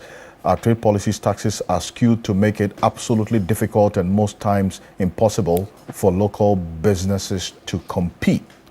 Thank you very much for your message. This is from Guta. Charles Kusi Apia is the head of Business and Economic Bureau of the Ghana Union Trade Association, Guta. Is it? Yeah, yes. So he sent this message. This one here also, Honorable Nia Ikotu, I acknowledge the message that you sent, and you're also drawing our attention to the technical hitch on the stream earlier. Thank you very much. This one here says, the West claims to be the fighters of corruption, but when the people steal money and hide them in their country, they protect their loot. They then chase people to the third world country to retrieve your stolen monies. I think that's what Lamatic people, alluded to, and you are going on that tangent. This one here says, hi Alfred, the cedi-dollar relation, we need to take critical look at it again and again. We need to do more exports relative to what we produce locally. A big yes, but it doesn't stop there. Fact is, we produce crude oil locally. Question is, why export is relative to refining? Can't we refine crude oil here, save some dollars, and at the same time use it here instead of always importing refined ones? Eduji, Tamaklo, and the Tamara refinery, I know there's some conversation going on in that regard. In the part of last week. Edmond Combat Yeah. is doing extremely well. He wants to bring Tema Oil Refinery back on the stream, and I think he needs our collective support. You can imagine how that will become a game changer for all of us. Indeed. So we're going into our Galamsey conversation, and that was topical as well during the president's encounter with the media. A number of questions on it. The president spent quite some time talking about the Galamsey matter because, as we have stated in passing, we are spending over 11 million, in fact, 11 million, in excess of $11 million now to import water into this country. That is how serious the situation is getting. But there's some water I can tell you we are not importing into this country. And this is this water that you have seen being on the table for some time now. This is locally produced, fresh from the University of Ghana, where Professor Bobkin is. So, Prof, this is directly from your quarters, University of Ghana. This is the UG Premier Fresh Natural Mineral Water. We are not calling it natural mineral water just for the sake of it. It is indeed having all the properties in there to make it natural. The UG Premier Fresh Natural Mineral Water is a premium product of the University of Ghana, the commercial subsidiary of the University of Ghana, that's the UGEL. Our water is sourced from natural springs in the Ayikuma enclave, where we strive to maintain its most natural form. Through reverse osmosis purification technology, we preserve essential natural minerals while ensuring the value. In fact, the quality of the water remains perfectly safe and healthy for drinking. You can call them on these numbers, tell them that you heard me talk about it on KeyPoint. They'll give you a very, very good experience and a good package. 056 181 4444, 056 181 4444, or 055 506 0150, 055 506 0150. Their depot is located at the University of Ghana, Liman Hall. And they have sachet water as well, 500 ml, affordable, everyday hydration. UGL Premier Fresh Mineral Water, where purity meets refreshment. Because we're all alumni. You know, everything about University of Ghana excites me. Yes. The university that has made at least some of us. Yeah. Indeed. All of us here. Yeah, okay. Oh, okay. It's not surprising. Wait. It's So- not surprising. There's so- only one university in Ghana. Okay, so there are quite a You few. know, at the risk of annoying my friends who attended Kumasi Lagos, I'll tell them that there's UG Premier Fresh Water. And you all buy some as We well. meet, we always say that there's only one university. Yeah, in the Ghana. rest are others. Talking about this, that leads us to Galamsey. Here's what the president said about Galamsey, specifically the calls for the declaration of a state of emergency. He says he's a bit reluctant to do that, and he explained why. Take a look. Then we launched a code of conduct for public officials with an insistence on strict compliance. A high-level working group has been inaugurated to draft a new anti-corruption strategy aimed at strengthening ethical governance and institutional coordination. My fellow citizens, the scourge of Galamsey is receiving much attention. We've established the National Anti-Illegal Mining Operations Secretariat, Nimos, as the Central Operations Command Center coordinating the national fight against illegal mining and its associated environmental degradation. In a coordinated effort across all security agencies and the Ministry of Lands and Natural Resources, 440 excavators have been seized. Over 1,400 arrests have been made, with suspects awaiting prosecution. Over 300 Shamfang machines have been confiscated and destroyed. Over 900 water pumps seized from illegal mining sites have been handed over to the Ministry of Agriculture for distributing to farmers for irrigation purposes. Of Ghana's 288 forest reserves, 44 had previously suffered varying degrees of destruction from illegal mining. Notably, 9 of those reserves had become no-go zones due to the presence of armed groups. Through the Ministry of Lands and Natural Resources and with support from the security agencies, we've successfully repossessed all 9 of these red-zoned forest reserves. However, over the weekend, the Jimira Forest Reserve and the Anria Futu section of the Ofinch Shelter Belt was re-invaded by illegal miners after these were handed back to the Forestry Commission. The military is currently working with Nimos to repossess those reserves and establish a permanent presence in those liberated forest reserves to prevent re-incursion by illegal miners. 980 personnel have been recruited, trained, and deployed in the Western and Savannah regions. They conduct daily operations on major river bodies, serving as community vanguards to ward off illegal mining activities.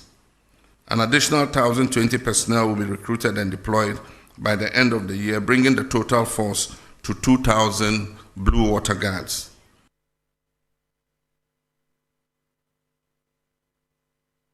Please. In the Galamsey fight, because we've not exhausted the powers we even have without a state of emergency. We have the opportunity to arrest anybody, to confiscate any such thing. There are laws for forest protection and all that give us enough powers to be able to act. Implementing a state of emergency might sound nice, but it should be the last extreme, the last resort. So for now, let's exercise all the powers we have. And if it becomes necessary for a state of emergency, then we'll look at it. It means we have to go to Parliament. The President can't just declare a state of emergency without, going to Parliament, because there's a limit to how long you can maintain that state of emergency. And so I believe that we still have leverage to continue to fight Galamsey without necessarily implementing a state of emergency. It means that we have to delineate the areas where the state of emergency is operational. And if you look at the area where Galamsey is taking place, it covers several districts of our country. And so we would do it if it becomes necessary. But for now, I think that we've given the security services enough powers to be able to deal with people who are found to be involved in Galamsey.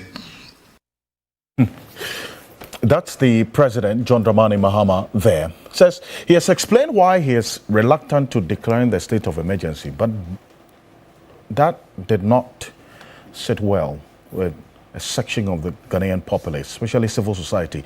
Awula Sewa is a co-founder and executive director of Eco-Conscious Citizens. He's going to be joining us in the studio shortly. But Professor Godfred Bobkin as well is part of the coalition against illegal mining, talked about this consistently over time. Even though, Prof, this call for a state of emergency found favor amongst the NDC while in opposition. But the President says that it is not at the moment, he's actually reluctant to declaring the state of emergency because he's looked at the powers available now. The result of a state of emergency can be achieved through other means in terms of the fight against Galamsey. Does that satisfy the concerns that you had? And will that be an effective approach to achieve the same results if a state of emergency was declared in this Galamsey fight?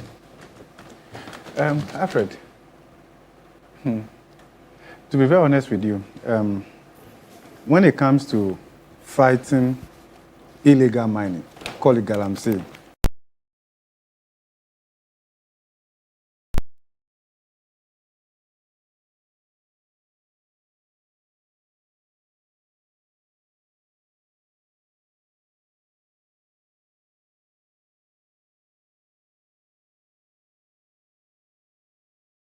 we are not attaching the urgency that is needed in addressing this particular issue. The president, and you see, consistency, policy credibility, and all of that matters a lot. The president was with us when he was in opposition. We were all at the same level in terms of the diagnosis of the issues and the approach. And I believe that in all those discussions, we had considered all these options. That the president now says that the powers have not been exhausted and all of that, and therefore, this should be a last resort. We are not disputing that. I believe that, and we are of the view that we are actually at the point where we need to trigger the last resort. Which is the state of emergency? Yeah, because you know why? When we say last resort, it's not like saying that it should not be used at all. We have been at this not in a year, 2 or so, and all of that. And if you check the evidence, recently we read that the water some branch in the central region has been shut down. Yes, in fact, that's the Kwenyako headworks.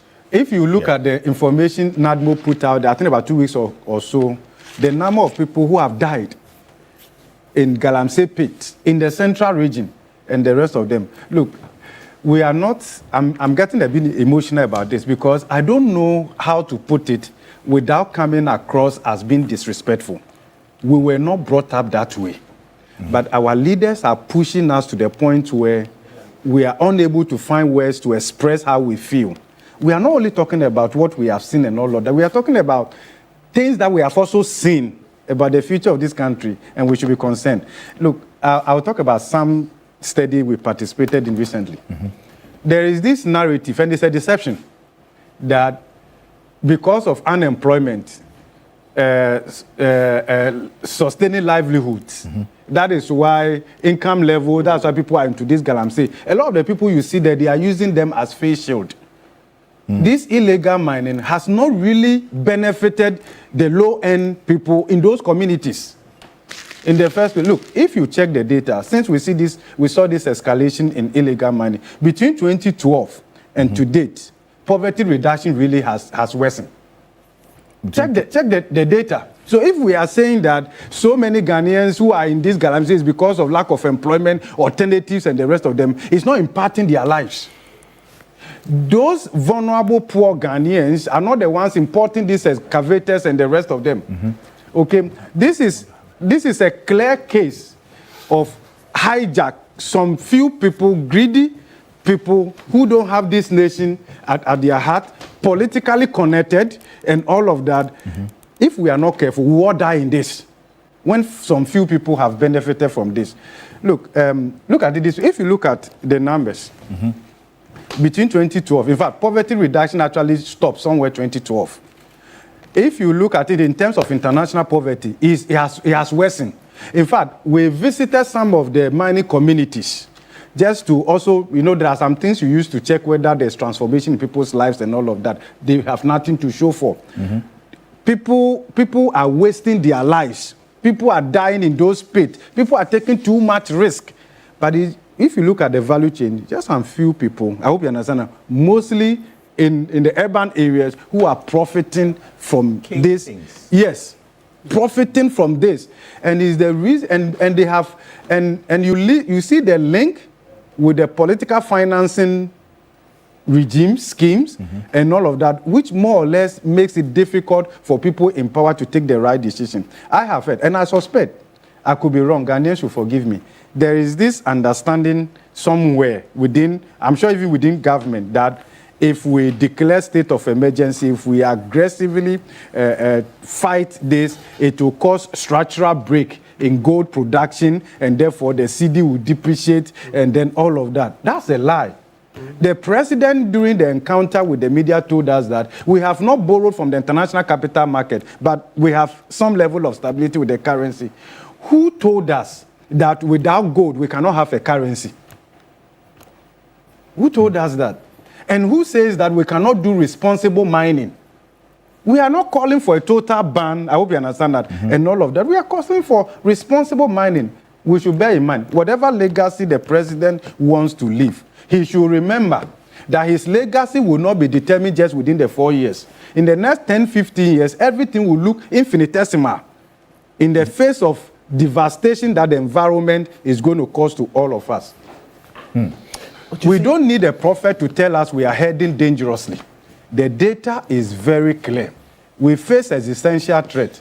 And you see, I don't know how to put it, but for me, I think the president, I have a lot of respect for this government, for the president, but I am very sorry, Mr. President, you are failing on this one. As a leader, on the fight against Galamsey? He is failing. The president can do something about this. There's a lot that the president can do. As a leader, you don't pick and choose where you want to succeed.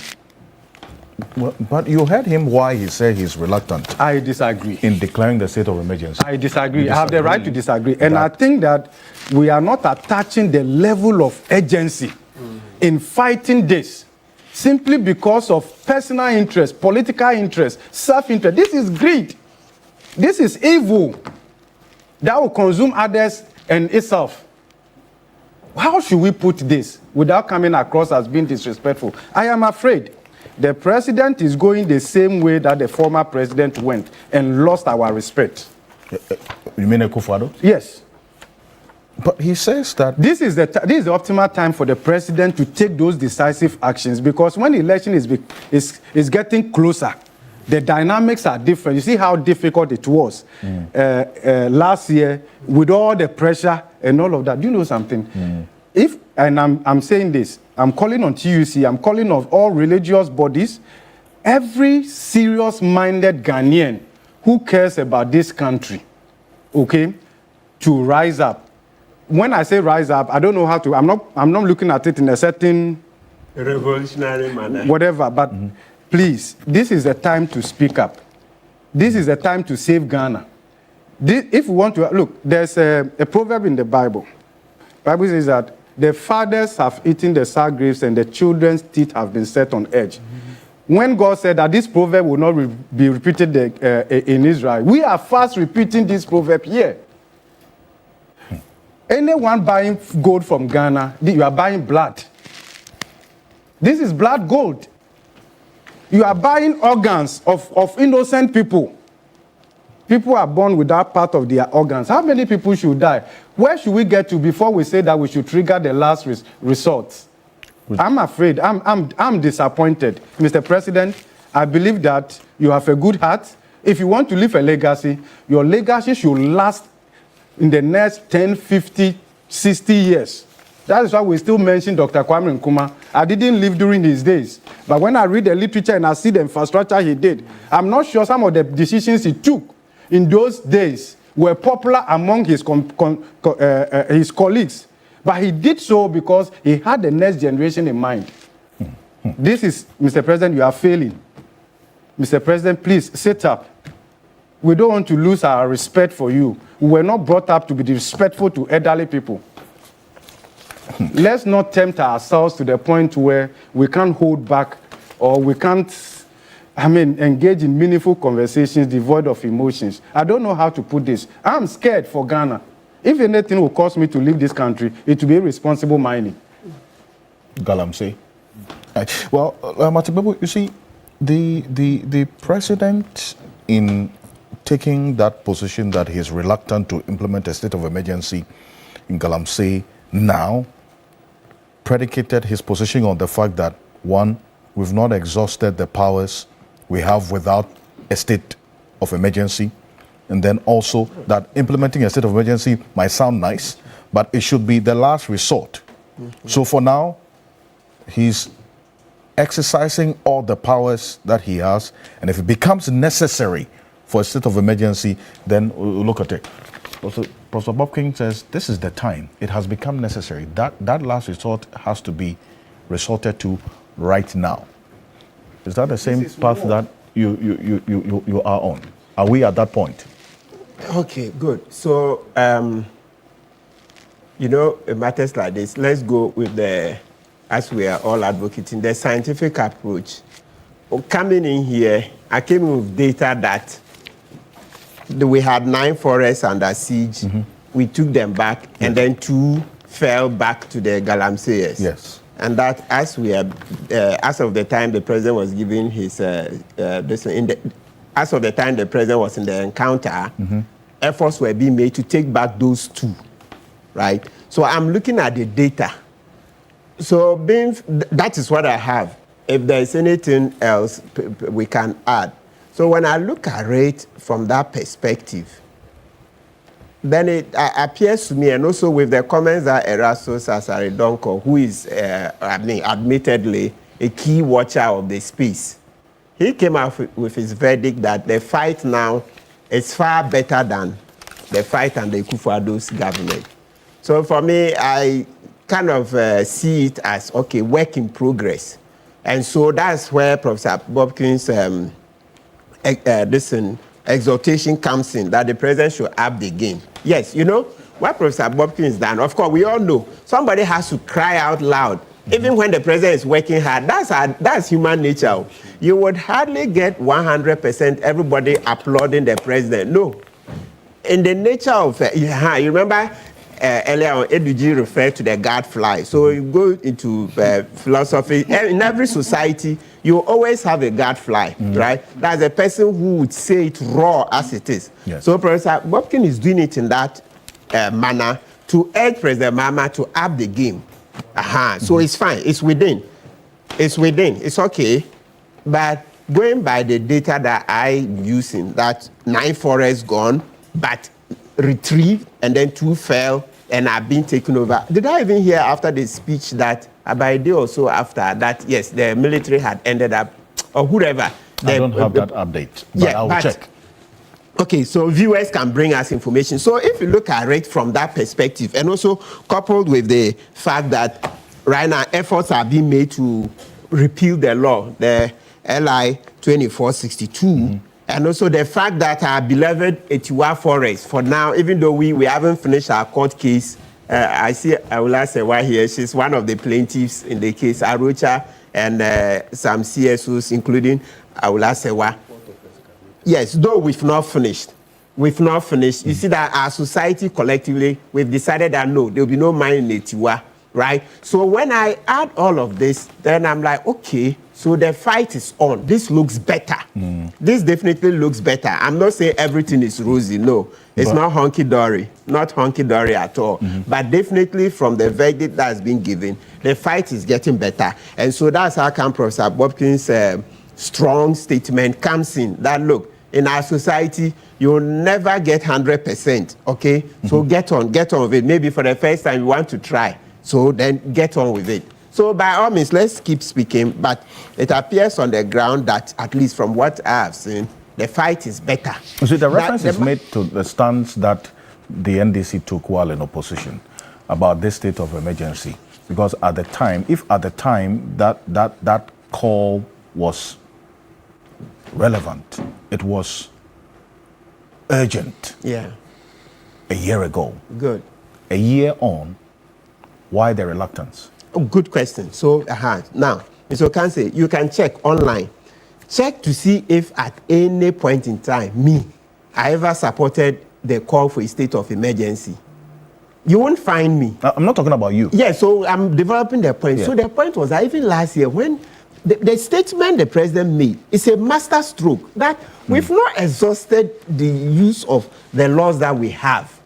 And so, number one, he himself admits that he stopped the IG's task force on Galamsey because he thought there were abuses here and there. Yes. What maybe we can send to the president as a follow-up is that, so when is IG Onu's task force going back? That's the most critical thing. When is the task force, together with the Nimos, National is it Action? Okay, sorry. The National Anti-Illegal Mining Secretariat. So he says, he says there were abuses. So that day when I followed the conversation, I was interested in, okay, so when are they returning? Because he said they couldn't distinguish illegals from legals. Yes. So then that would have required a recce, where an advanced team will go and be taught, or that's shown which are the legal concessions and which are the illegals. Study them well on maps, etc. before IG's team goes back. So, I mean, the point, and that's what I stand to be corrected. I can't. Gold board. Bank of Ghana, they should give us the list of mining companies they've been buying gold from and where they are located. No problem. Let's come to this. So when you go to article, so that I'll come back on, okay, let's address that. So you see, the president himself said it at a point that, look, whether they bought for legals or illegals, generally now is benefiting us. You heard Eduji's point. No, I'm coming. Let's the statement. Listen, what it means is that, look, the illegals were going out, right, through some other channel. You see, sometimes it's difficult. Yeah, I know it. I think we should say it so that we will see what is wrong and then we can correct it. What he's saying is a fact on the ground, that even if the purchase illegal. That is even if. Even if. That's a conditional clause. Previously, these were going to some private people who were taking this money out, and the dollar's not coming in. But right now, through Gold Board, what they've pitched is 4 billion. It said, it's never happened. 4 billion, even in less than or about 6 months. It's never happened. So sometimes the practical aspect of it, that I think that, like he's saying, facing realities. That's the thing. Sometimes in politics, when you speak the truth, you will be crucified. That's how come you see sometimes politicians are forced to lie to us here and there, because the truth can be quite difficult. That's not the main point. We are just talking about the main point is that you are asking me, the president says we've not exhausted the remedies or the facilities and powers available to us under normal law. And so why do we rush to a state of emergency? And I say, yes, I agree. Because look, when you read Article 31 here, look, the part, let's go, when you, just to summarize all the procedure, when I talk about Article 31 of the Constitution, that's the article on the state of emergency. Is the 3110, which says that during any period when a state of emergency is enforced, so a government can take any measures that are reasonably justifiable for the purposes of dealing with the situation that exists. So that's a nebulous statement. So you ask ourselves, as I said, this is where I'm being humble, I want to learn.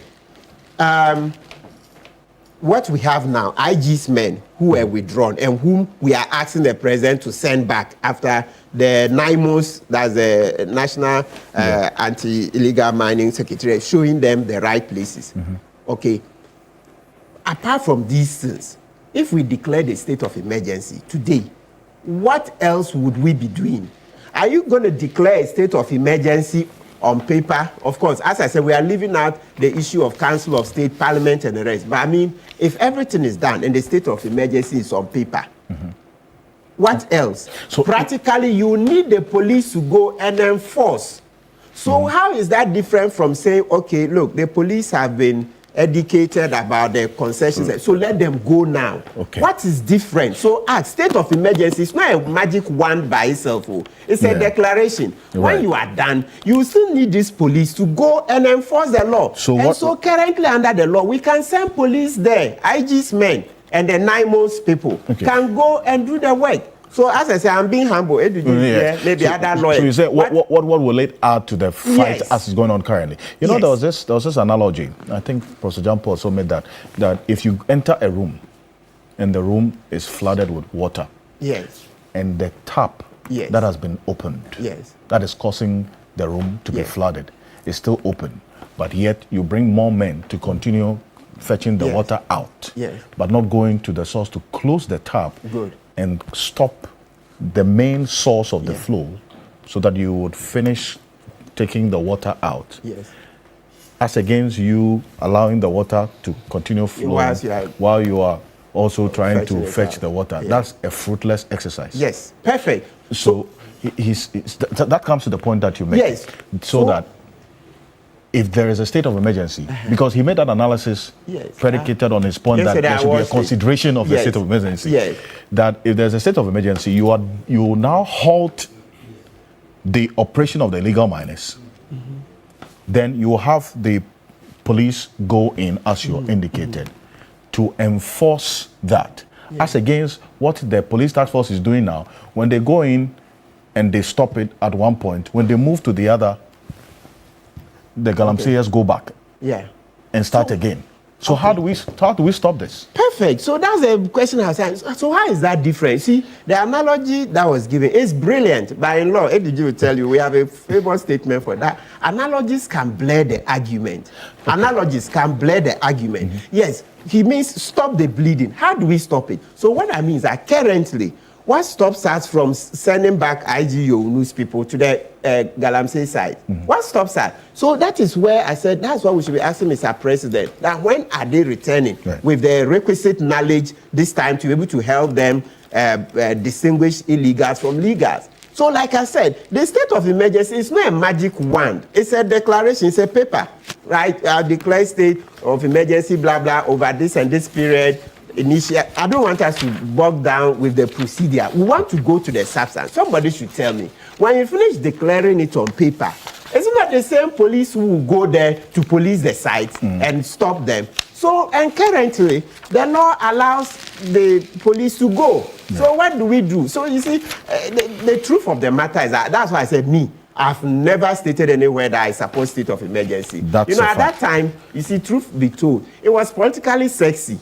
So sometimes, once the majority of the citizens had bought in, but it doesn't appear to me that people understood what it was, different from what a government could do. Because the key thing is, when you declare it now, this thing that take measures justifiable to stop the problem. Currently, what stops us from taking measures, like sending the police back, he said, and the president made the point, good. So a few weeks ago, I'd said that we should station the police in the forest. Ken Ashigbe, my good friend, was here. I said, no, it's impossible. Did you hear the president say that they will establish permanent presence there? So that is it. So the key thing is, let's ask Mr. President, when are all the forests, map out the days and dates, the police will take over this forest. And no military, please. Okay. The police can do this job, no military. And our constitution, this is work for the police, not military. Okay. But Mr. Jackson, I know I've kept you here beyond your time, so I'll just give you some few minutes on this. But I will ask Ewa and Adam Senanu are going to be joining us in the next few minutes in studio. But Engineer Dr. Kenashigbe was to join us earlier. He had a little issue, so unfortunately he couldn't. But I will ask Ewa is here.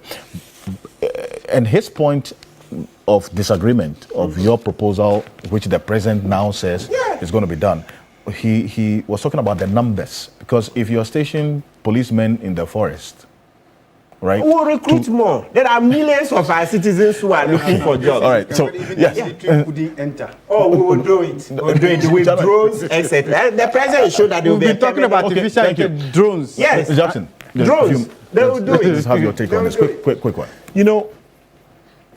For me, Galamsey gets me as emotional as Professor Bobkin. Maybe a little below mine.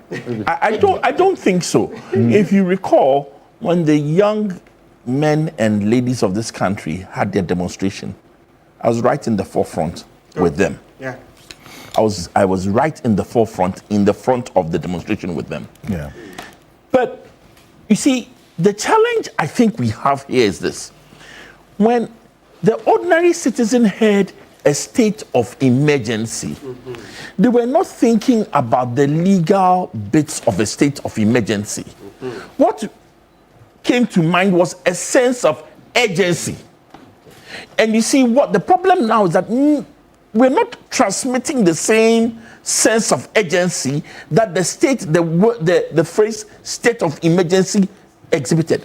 For me, I think most Ghanaians don't really care if the legal process to create a state of emergency is created, so long as a state of urgency is perceived.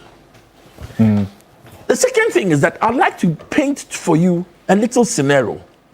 Today, as we sit, Ghana Water is asking for a 280% increase in tariff. Yeah.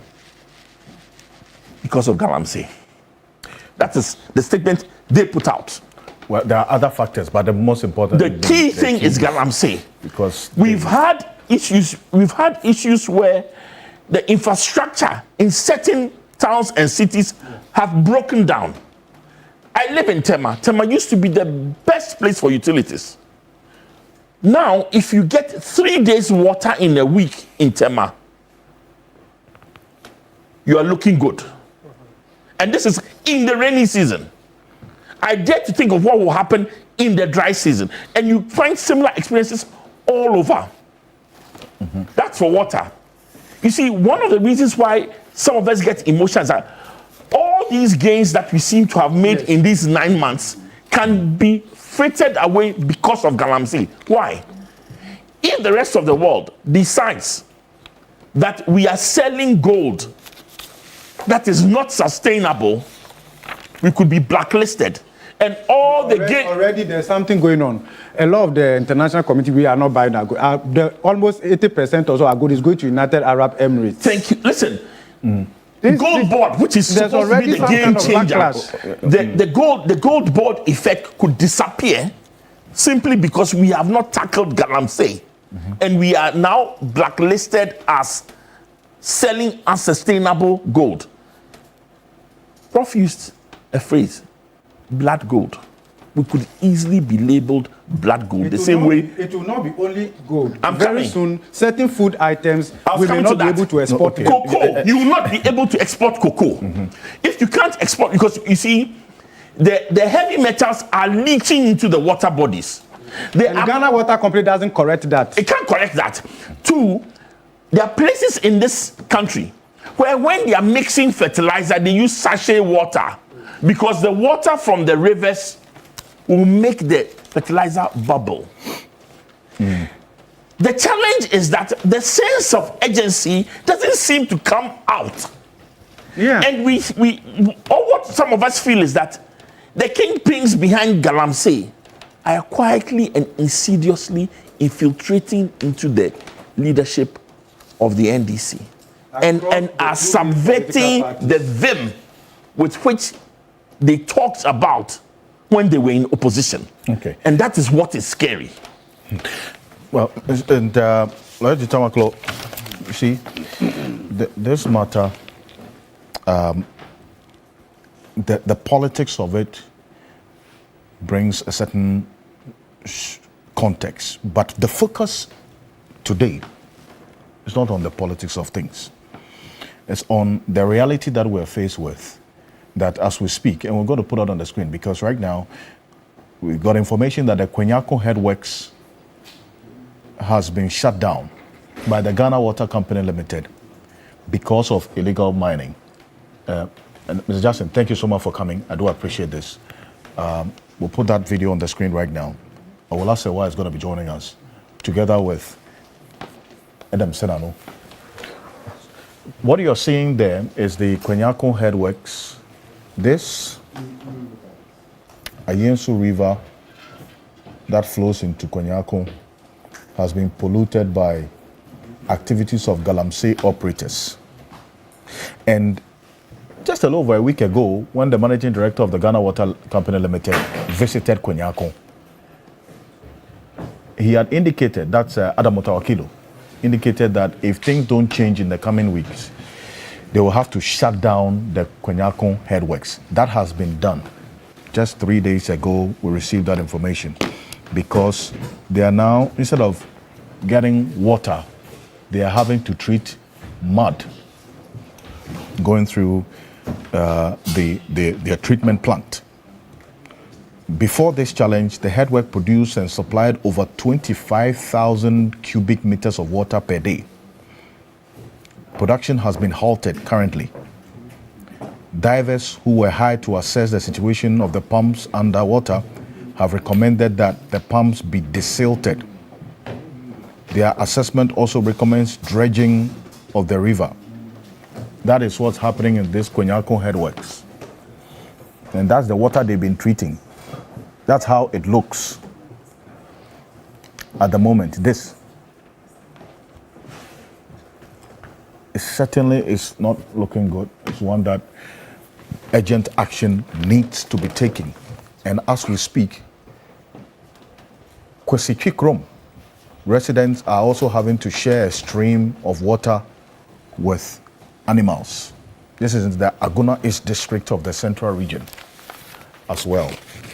So, what is being done now to address this danger that we're faced with, Galamsey? Awola Sewa is co-founder of Eco-Conscious Citizens, one of the foremost human rights, environmental NGOs in this country, leading this advocacy on the fight against Galamsey. Awola, thank you so much for joining us. Good morning. Good morning. Thank you for having me, and good morning to you and your listeners. Perfect. Also have Adam Senano, who's a co-chair of the Citizens Movement Against Corruption, and Mesano has another portfolio. And he's my boss also. He's your boss as well. At the African Union. Yeah, so that's the chairperson of the Advisory Board Against Corruption at the African Union. He's a big man. Yes. Come on. Congratulations. Congratulations. And we better take his advice seriously. This is the first time you've been on the show after this elevation. Yeah. So congratulations is in order. Thank you. And good work, good exports to the continent. Sorry, Ntawaklo, please. Yes. I was just wondering whether Sinano and G rhymes. But that said, when Prof was talking, I listened to him, and because he's a professor, I was minded to interject. And when he said the president had failed in this fight against Galamsey, because he's a professor, I wanted to find out from him what were the marking scheme. Because at the point I was wondering whether he was using the UCC marking scheme or grading system or the University of Ghana. Where pass mark is 100%. Clearly, from what I've seen, the pass mark is 100%. Because if not, a fair, candid, objective analysis of the interventions that have been put in place, the conclusion cannot be that the president has failed. I have always maintained that the issue of Galamsey is like what used to happen in the 80s with drug trade. It has always been work in progress. Look, what attracted the Europeans maybe to Ghana, then Gold Coast, was gold. Our people have always mined gold one way or the other. It became a problem. Yes. I'm coming. It became a problem when we now introduce excavators and the concept of champagne, particularly in our water bodies. That, for me, was the beginning of the hell that we are facing today. As for the negative impact of Galamsey, I've sat on this platform and raised those issues. I recall a documentary by one of your sister stations where they even showed women giving birth and the impact on the fetus to the point that they could not even develop genitalia and many others. So the impact, the hazard of Galamsey threatens our very existence, no doubt. But what I want us to do, an objective critique, maybe devoid of the emotions, is to look at the intervention. I don't have a problem if we critique the interventions and say, look, this one can be better. This one, we can do it this way. I think when we come to that consciousness, it will help the conversation. First of all, President John Dramani Mahama, then candidate Mahama, never on any platform promised to declare a state of emergency. I have challenged everybody that produced for me just a video recording of President Mahama making that declaration that I will, or a proclamation that I will, with the benefit of power, declare a state of emergency. I remember vividly, a group had put together a coalition at the tail end and invited the main flag bearers to that program. When President Mahama attended that program, he was extremely cautious on the question of state of emergency, because we all do appreciate that the moment you declare a state of emergency, you change the dynamics of that locality. It is not going to be business as usual. Internationally, reputations associated with a state of emergency or martial law is evident. I give you 2 examples. Philippines. When President Duterte became president in Philippines, first he said you are declaring a state of emergency to fight Islamic terrorists or insurgents in one of the provinces in Philippines. Then he now moved it into the drug trade. Today, as I speak to you, just a match, Duterte was arrested and now facing international criminal whatever at The Hague because of how Duterte was in the palace and soldiers were killing people in the name of drug trade. It is something that you need to approach with a lot of caution. You see, in this country, when excesses happen, nobody looks for who did it. They look for the president under whose watch it happened. I remember vividly there was a day in the name of fighting armed robbery or something. 8 young men, either in Taifa or so, were brutally murdered under the mistaken view that they were what? Armed robbers. So I'm just coming. No, I'm just coming. Prof, I beg you. Okay. I beg you, sorry. With respect.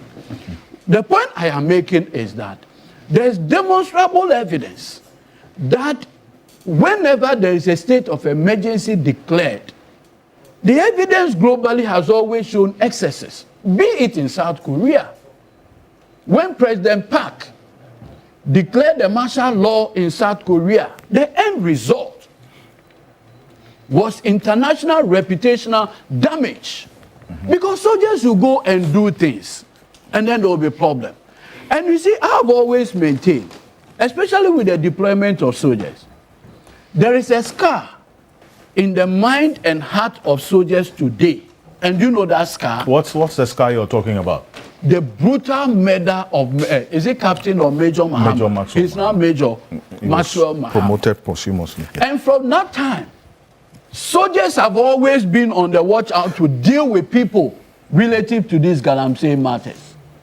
Now you deploy soldiers under a state of emergency. My fear is what the fallouts will be.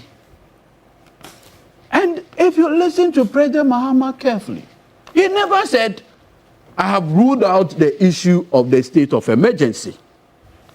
So with respect, the critics, the people... He only said he's reluctant to do so. So the people... Hold on, I beg you. The people who have taken issues with President Muhammad on this matter, the man never said, I won't declare. He said that will be the last resort. He made that point. He said the interventions that we have deployed so far, are there more room for improvement? No doubt, yes. If we scale up all the interventions that we have, can we restore the health of our water bodies? Yes. Can that be done? Yes. So as president, and all of us here, without sounding arrogant, all of us here, which one of us has security briefing within a week? Which one of us? I'm not sure. I think he's the only one that is privileged as president, commander-in-chief, to have security briefings. At least, maybe in a month or a week or whatever, I don't know how the arrangement is. And so if the man, where he sits, says that, with all the briefings I have and the powers I have, I strongly believe that if I beef up all these interventions, I will still achieve that result without a formal declaration of a state of emergency. I think we just have to give him the benefit of the doubt. This is the president, respectfully, who had just taken over barely 8 months ago. The systemic pollution of our water bodies over the period. Was it the expectation that, with respect, the raising of a magic wand, our water bodies will be restored in 8 months? Was that the expectation? Then I really want to say that, yes, then Ghanaians really, truly and truly had a huge expectation of President Mahama. And that for me is encouraging. It's commendable. I mean, learning the extent to which the good people of this country had expectation of President Mahama, that in 8 months, he will solve a problem that had been created, a systemic problem over 8 years and more in 8 months, clearly probably showed the test, the challenge people had with leadership over the past 8 years. But I can assure you on this platform that President John Dramani Mahama is not reneging. He believes that he has a legacy mandate, a mandate to show. I mean, the reset agenda includes resetting our environment. Not to cut you, add this. People are saying that, you see, Sam George said it can be done in 1 day. That's a state of emergency is different. I do not even know the context within which my brother Sam George spoke. Yeah. I would not want to hold him to straight proof on these matters. But I am saying, on this table, in 8 months, this is a president who in 8 months have gotten the task force that he's put together, move over 440 excavators, over 900 pumping machines, over 300 and over plus and fine. Look at the interventions. Look, when President Mahama became president, on the 7th day of January 2025, nine of our forest reserves were completely captured. Is that not a fact? As we speak, has there not been recoveries? 2 have been retaken. Please, with respect, I am saying that 9 were lost.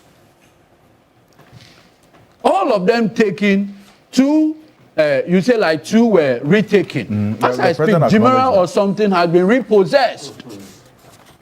Are we saying this is not effort? This is not commendable? It is. Which school, when you have all these intervention and performances, will score you F? That lecturer will definitely be a very wicked one and will not be objective.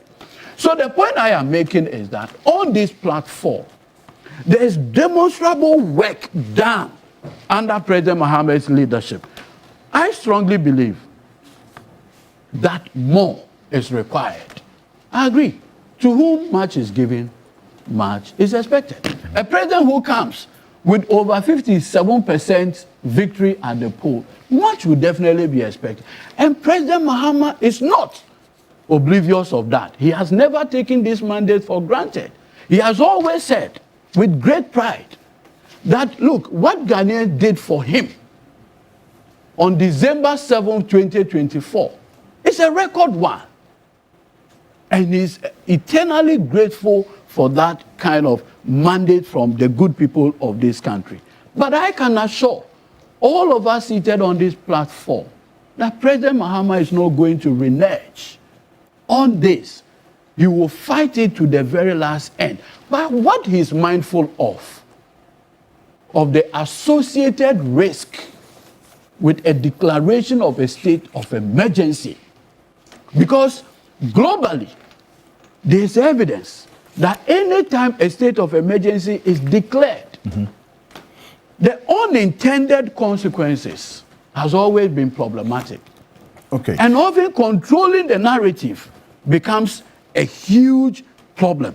And that is why, look, what do we call it? Nimos, is that the name? Yes, Nimos.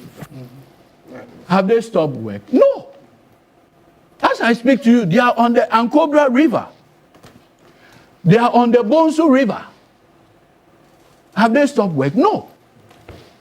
We have had an intervention because you see, the concern, sitting here, just last week, Saturday, around this time, I used Cape Coast to Kumasi Road. And the pra, you could see the water there. Obviously, who is happy with such sites? So the pra is polluted. Yes, extremely dehumanizing. Me, where I grew up in Nkwanta, our water, the water we drink, we go to the riverside to fetch water, to cook and do everything. I see these ones and it scares me. My people in Trefopraso, Bimpo Eja, is the pra that they have survived all. And many years. You know, at some point we thought the Volta River was spared. Today they cannot. Today, when you go to Bole, the water there, what they are doing. Recently, the Oti River around Dambai, if you look at the water body, it is not what we have always seen it to be. So the concern is huge, but President Mahama is taking this fight to a different level.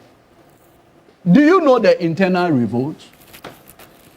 The internal revolt of the president. The fight. The internal revolt within government. Yes. No, not government. Within the even NDC. Party. Do you know why? Because party members in the various constituencies saw what their colleague MPP people were doing in the 8 years. The wealth they made out of polluting water bodies. There's always the tendency for party members to approach you. And when then the president says no. Have you ever seen, under the watch of Nana Addo Dankwa Akufo-Addo, that the Attorney General of the Republic of Ghana, be it Gloria Akufu or Godfrey Adame, referred any national officer of the MPP for investigation relative to Galamsey? Let's see the record. But President, under the watch of President Mahama, the Attorney General, no other person, but the national organizer of the party, the vice chair of the party, they have been referred for investigation. Commendable. So please, let's get to the point where we appreciate the collective effort of President Mahama to address this canker. I have no doubt at all in my mind that we'll win this fight against Galamsey. It may not, with all the social connections, be sudden, but we'll win it. Well, Awula, this, you see, from the perspective of the president, he makes the reference, and that's what the DG was talking about the powers that the president says has not been exhausted as yet. And that's the only reason why he says he's reluctant. I think that's the context for which he made that statement. His reluctance is that there's more that can be done with what is available now, even before we get to the last resort. Professor Bobkin is talking about the last resort being the resort for now because of the evidence. There's a point of departure that the DG has, but I've also referenced what is happening across the country in some areas. With the Nimos and the IGP task force on the ground, what would be the direct impact of the declaration of the state of emergency? You see, what I would say is that if there are other measures that can be taken, what are we waiting for to take those measures? The house is burning. Are we waiting for the house to be totally burnt to ashes and then we act?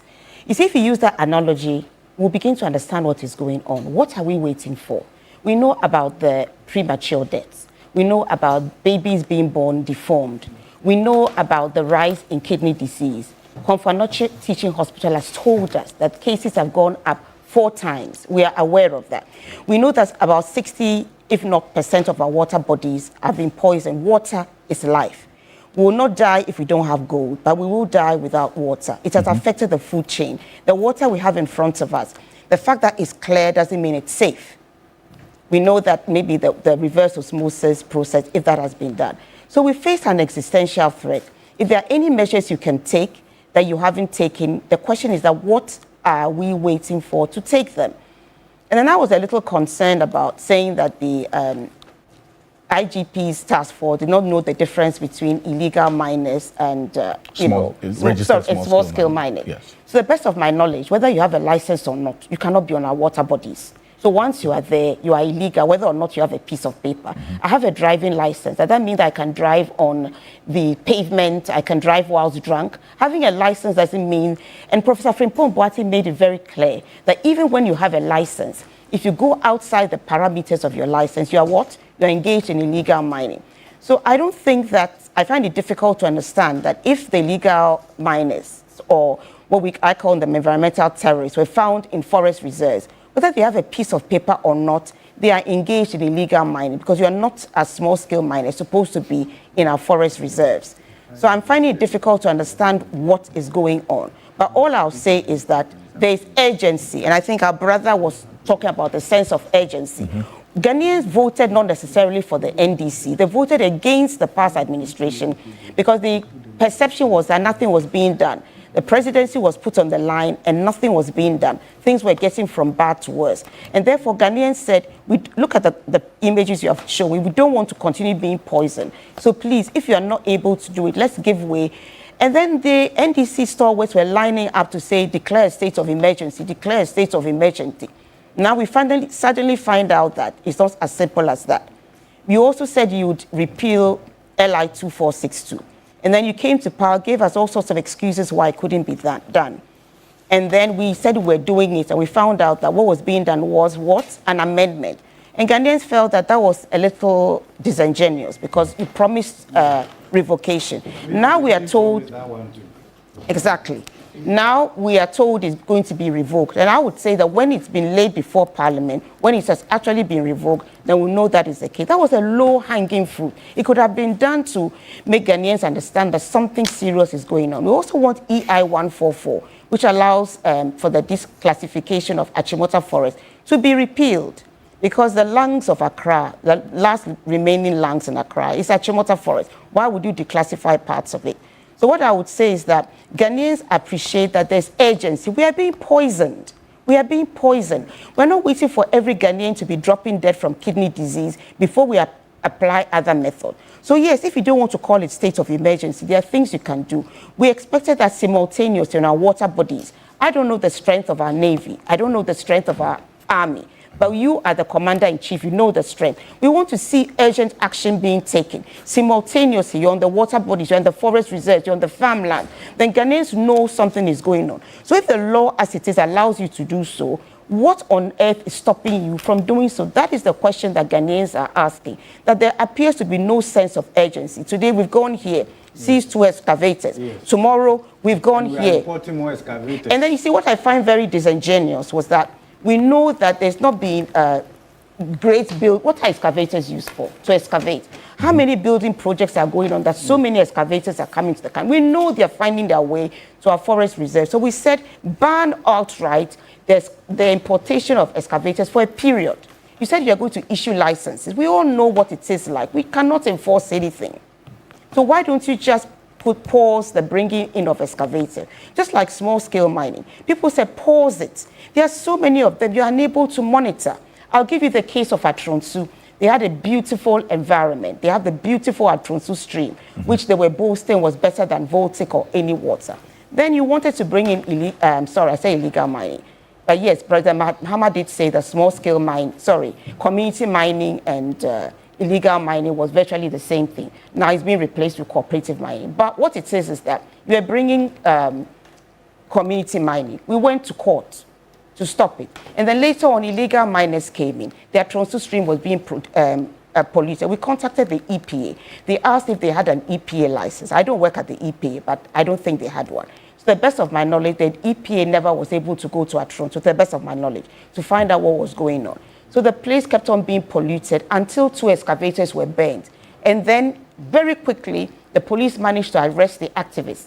And they have been charged, and they've been going to court since then. And we are hoping that the Attorney General would drop the charges. They said they didn't burn the excavator. But the good news is that since the excavators got burnt, the illegal activity has stopped. So the point being made is that what is the use of excavators? Why can you not even temporarily ban the importation of excavators? There are enough in the country for those who are doing construction work to be able to use. Second of all, why can you not pause small-scale mining until we have our act together? And I'll keep on saying that one of our fundamental problems is that we are allergic to enforcement. If you look at the cooperative mining regime and you look at the community mining, which we have said is the same as illegal mining, what is the difference? You are not able to put enforcement, robust enforcement and compliance in place. So why do you go and embark on it? It will only make matters worse. And I want to end up by saying that initially when you had Galamsey, it wasn't causing this much damage. They were using hand tools. They didn't have excavators and these chant fans. Now the game has changed completely. So it's gone from Galamsey to clear criminal activity, environmental terrorism. It's criminal activity, which needs to be nipped in the bud. And I would say that the window of opportunity to deal with this cancer is closing. Does and if the we effort don't hurry up reflect and do it, the sense of urgency? we don't see that there's a sense of urgency. Even to repeal a low-hanging fruit like LI 2462, you dilly-dally, you're now going to do it. It hasn't been done 9 months into your presidency. Where is the urgency? Blue water guards, very well. Are they able to deal with armed environmental terrorists? They can't. So we don't see the sense of urgency. But we do commend the IGP's task force with the work they were doing. And if they had cases, questions to answer, I don't think you want to throw away the baby with the bathwater. See, you know, I'm going to go for this quick break. When I come back, I'll show you what you talked about. So you referenced the number of excavators coming in and what that's going to be used for. Because we know, even the large mining companies use excavators. And if you have over 1,200 excavators are stuck at the ports, the president explained why they were being moved at the time, because they said he had to decongest the ports. Why you have any issue with that explanation, Ola? Well, I mean, just seeing the number of excavators coming to the country, we know that there's a problem. And I believe Joy News ran a story, and that's when we got the explanation as to why they were being moved at night. Before that, we didn't have the explanation, but now we are being told that they're being moved at night because that's when there's less congestion or whatever. To decongest the ports, and because the time at night there's less traffic, you know. But I just think it's worrying. Big mining company, there's a scale up in their production. That's why they are now importing, and they can't clear their excavators within the normal, and it has to be piled up. Look, do you know something? I think we are intelligent enough to see through some of these things, and we are not like ungrateful people that if we see effort, genuine effort, progress, we will not appreciate and all of that, because you can look, Ghana is not the only one doing mining. You can look at the water bodies in the Ivory Coast, look at other countries. I hope you understand that, and all of that. We should be able, look, if as a country, we cannot put ourselves together and do responsible mining, we have failed. But if we can't do it, until we can do it, we should stop it. That's why I believe Shremanteng had said that when he came, he would have paused it for a while until we get our act together. Because you see, any day that we're not getting our act together, people are being poisoned. You and I are being poisoned. Even those in the diaspora, when you eat Ghanaian food, do you know what's in the tubers and the yams? And very soon, our cocoa will not be, as it has already been said, accepted. So we need to take urgent steps. And I'm afraid, much as we commend some of the steps that have been taken, they are not enough. They are not robust enough to deal with the magnitude of the problem. We're not saying nothing has been done. I mean, nobody would say, of course, say nothing has been exactly. done. If I've heard very good feedback about your submissions, I'm getting very good feedback, about your submission. But what people are saying is that the urgency of the problem, we need to see more robust, swift action. We don't want to wait till every Ghanaian has got kidney disease before we decide to act. I'll go for this quick break. When we're back, a number of your messages as well here on Key Point on TV3. We're live on 3FM 92.7. Zano, you have your take on this. With the Operation Recover All Loot, oral as well as on the table. Lawyer Digita Maklo has some exclusive information on the update on oral. Stay with us. We'll be back shortly.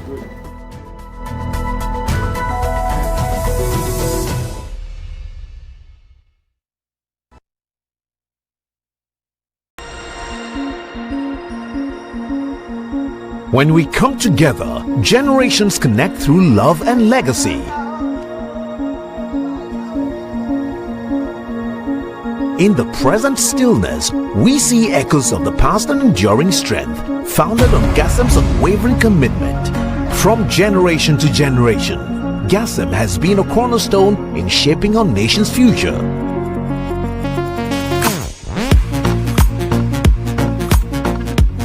And now, with Gassam's new EcoCool, we set a new standard for strength and sustainability. Gassam EcoCool, cementing a sustainable nation. Gassam, the nation builder. Every dream starts with a prayer, and every prayer ends with a promise. At Blue Financial Services, it is our passion to make you smile, to show you that your smallest deposits can lead to major financial wealth. From the early days, taking that first big step to the days of joyous maturity, we will be with you so that when it is time to dream again and you are ready to invest,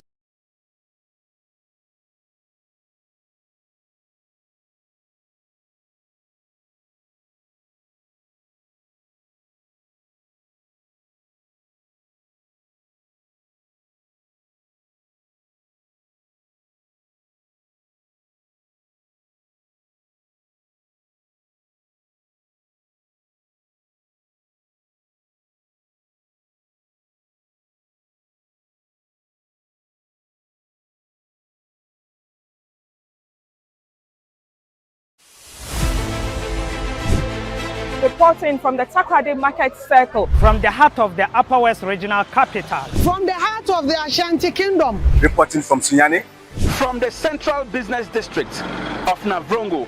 The parliamentarians are on recess. This is where it all unfolds, the moments that potentially alters the course of our nation and the world.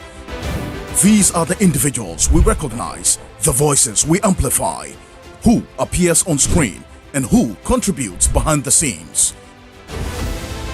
With professionalism at our core, we bring you news you can trust, impact journalism that makes a difference. This illustrates how diverse perspectives enhance our strength and reinforces our mission.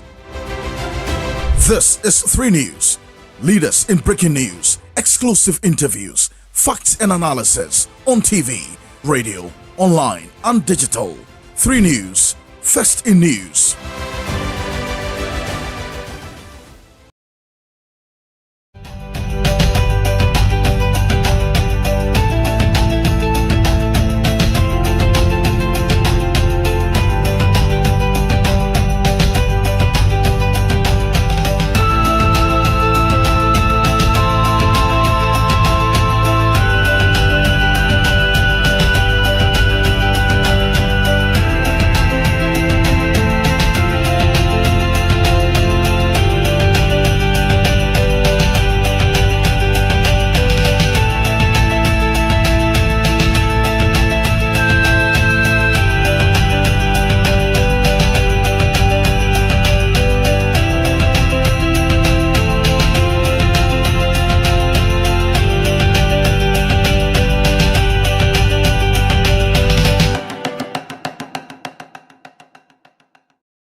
Reporting from the Takoradi Market Circle, from the heart of the Upper West Regional Capital, from the heart of the Ashanti Kingdom, reporting from Sunyani, from the Central Business District of Navrongo. The parliamentarians are on recess.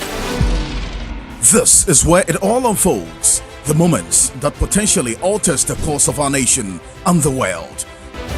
These are the individuals we recognize, the voices we amplify, who appears on screen and who contributes behind the scenes. With professionalism at our core, we bring you news you can trust, impact journalism that makes a difference.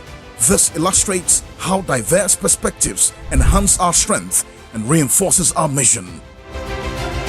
This is 3 News, leaders in breaking news, exclusive interviews, facts and analysis on TV, radio, online and digital. 3 News, first in news.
Reporting from the Takoradi Market Circle, from the heart of the Upper West Regional Capital. From the heart of the Ashanti Kingdom. Reporting from Sunyani. From the Central Business District of Navrongo. The parliamentarians are on recess. This is where it all unfolds. The moments that potentially alters the course of our nation and the world. These are the individuals we recognize, the voices we amplify, who appears on screen and who contributes behind the scenes. With professionalism at our core, we bring you news you can trust. Impact journalism that makes a difference. This illustrates how diverse perspectives enhance our strength and reinforces our mission. This is 3 News. Leaders in breaking news, exclusive interviews, facts and analysis on TV, radio, online and digital. 3 News, first in news.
Reporting from the Takoradi Market Circle, from the heart of the Upper West.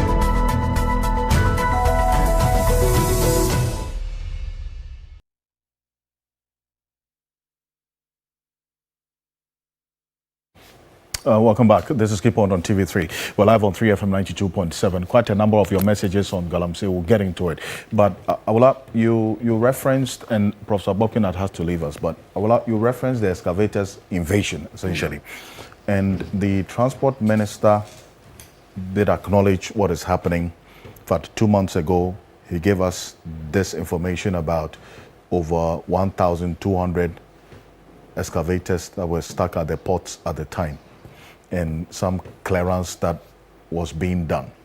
In terms of the sources of excavators into Ghana, China, $95.4 million. This is as of 2023. The top 5 suppliers of excavators to Ghana. Number 1 is China. 2, India, $67.7 million. Belgium, $11.9 million. Japan, $6.23 million. South Korea, beg your pardon, $6.2 million, thereabout. In terms of the global positioning, excavators ranked the 10th most imported item in Ghana out of 4,282 products. Galamsey was, I beg your pardon, that's excavators was number 10. And in terms of the global scale, Ghana ranks the 34th largest importer worldwide of excavators out of 215 countries. So what are we using the excavators for? Because in 2023, look at this, 2023, Ghana was ranked the first in the West African sub-region when it comes to excavator imports. $205 million spent on importing excavators in 2023. Number 1, followed by Nigeria, $94 million. This paints the picture of what we are faced with now, that over 1,200 excavators were stuck at the port within just 3 or 4 months of when the ban was put in place. This is the existential threat that we are faced with. Cedi has run through the measures that have been put in place and the results that have been chalked. But measuring that or juxtapose that with the situation, the quantum of the problem, what else has to be done? Is a state of emergency the solution to address the quantum of the problem as we're seeing now? Well, thank you very much, Alfred.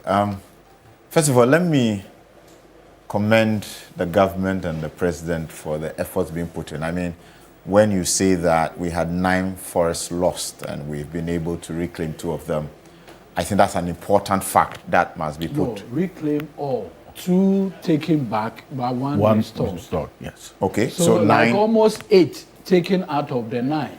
Almost 8 out of the 9. Yes. I think that's very important. And it's always good to, we say from human resource management administration, make sure that the people, when they do something right, you tell them. But let me also say, it's good to see Edruji on the defense. Uneasy lies the head that wears the crown. It's not easy at all. When you have serious Ghanaians, and people like Joe Jackson, Professor Godfrey Bokpin, are some of the most independent, most critical but well-meaning Ghanaians you can get.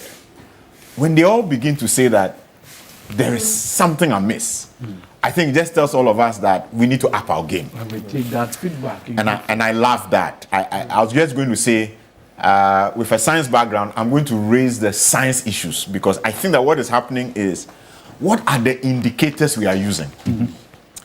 The indicator on forests reclaimed is positive.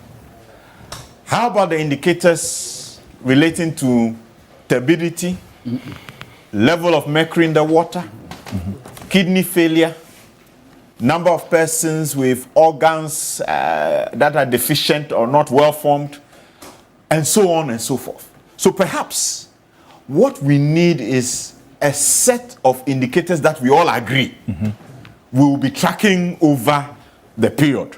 Yes. As the true reflection of whether we are making progress or not. And to that extent, you will find that then when we come to the table and want to discuss, have we made progress or not, we can all make sense of the discussion. Sure. At the moment, I feel that the reason why you find Joe and Gottfried saying that, no, we don't think we are doing much, is because they are looking at other indicators. How many people have died or lost their lives because of this? When I look at these figures, and maybe before I come to the figures, another thing I think is important is that from my communication studies, perception is important. In fact, we say 70 to 90% of the conclusions we draw. That's right. Optics, essentially. Is on the optics. So we may not call it state of emergency so determined by the Constitution, but we need to raise this to a new level where, you know, the issue of a state of emergency simply means, and we say perceptions affect the way we think, the way we feel, and the way we act. And so when the police use red and blue colors, that flashing, it draws a certain attention, you stop certain things. So what do we need to do to begin to, as it were, frighten, restrict those who want to, with impunity, get into such spaces? That's the question we're asking. What do we call it? What kind of campaign? What kind of communication do we need to do? So what your citizens are saying is that up the game. Up the game. Perfect. Mr. President. Now, let me come to these figures. These figures are frightening. You mean the excavator? The excavator figures, they are very frightening. I am aware that our international partners have been asking, why don't we put a restriction on FX for the importation of excavators and other such tools? And let me tell you why this works. All of us today, when we need to get foreign exchange to purchase anything, you are required to put a description of what you are using it for and to provide the supporting documentation. Yes. What that means is that there is no way you will get the foreign exchange that you require to buy these things without having put that description. And so all Bank of Ghana has to do is to say, when that description begins to be excavators or this certain equipment and tools, it cannot be approved. Because if you are in a situation where you understand that the lives of your citizens are at stake, kidney failure is increasing, mercury levels are going up, people are dying, you cannot allow this kind of thing to continue. These numbers that tell a story. This itself is an indicator of the fact that we are not paying attention to the spaces where the support. So on one hand, the forests have been reclaimed, but these figures tell another story. They tell us that somehow, some way, the tools for the trade to continue are still being brought in. And one would want to ask themselves, so where are they continuing these activities?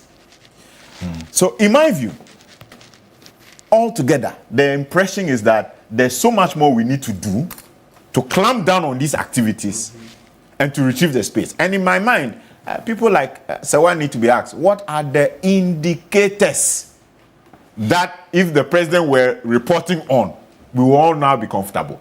These are the stakeholders who probably can help us craft a way forward that will be acceptable to all parties. There's someone who was asking a question. KJTR says, please, why can't government become the only importer and renter of excavators and mining materials through legislation? Government buy back all excavators and monopolizing, in inverted commas, the ownership and use of anything mining, including excavators. That's to the lawyers. That would be a stretch, eh? Exactly. You see, I am privy to some conversation, right, where the discussion now had moved from not just a question of an importation perspective, but tracking. Yes. A system where just at a place you can track all the excavators in this country. Yeah. Now, thankfully, this country is mapped. Yes. Where our forest reserves are, completely mapped. Yes. Where our river bodies are, completely mapped. Absolutely. And so if you track the excavator and you see it at a water body, that is conclusive evidence enough that what are you doing there with the excavator? Yes. And the law allows the LI. We pass the LI for the tracking. No, you will come in. Yeah. I'm just saying.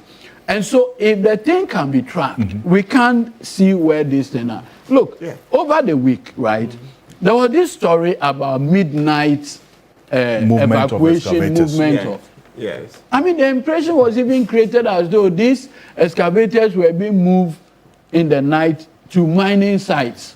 Meanwhile, it was just basically to relocate for the purpose of decongesting the port. That's what you say, yes. No, but, and look, and you see, I always say that, look, madam, you are with the CSO. My senior brother here is with the CSO. Beyond what Eduji says, you the CSOs, go to Shire Hills, go to ABCD with your cameraman. Government says X number of excavators have been moved. We have checked. It is not true. We have checked. It is true. It puts matters in proper perspective. Don't you think so? Let's come in this way briefly. Yes. No, if you could conclude on the point. Yes, the president, so as part of the speech, he mentioned the tracking. He said this and now they'll make sure that the tracking is done, right? So maybe we should be watching. No, I think even the tracking is supposed to be in progress. But we are reliably informed that it is not working. Reliably informed. So we need better. You see, and some of the things that puzzle me, we are talking about, tracking the excavators and knowing where they are. As we speak, we know, for example, that there are chanfans on the water bodies. It's not a secret. We know. Where?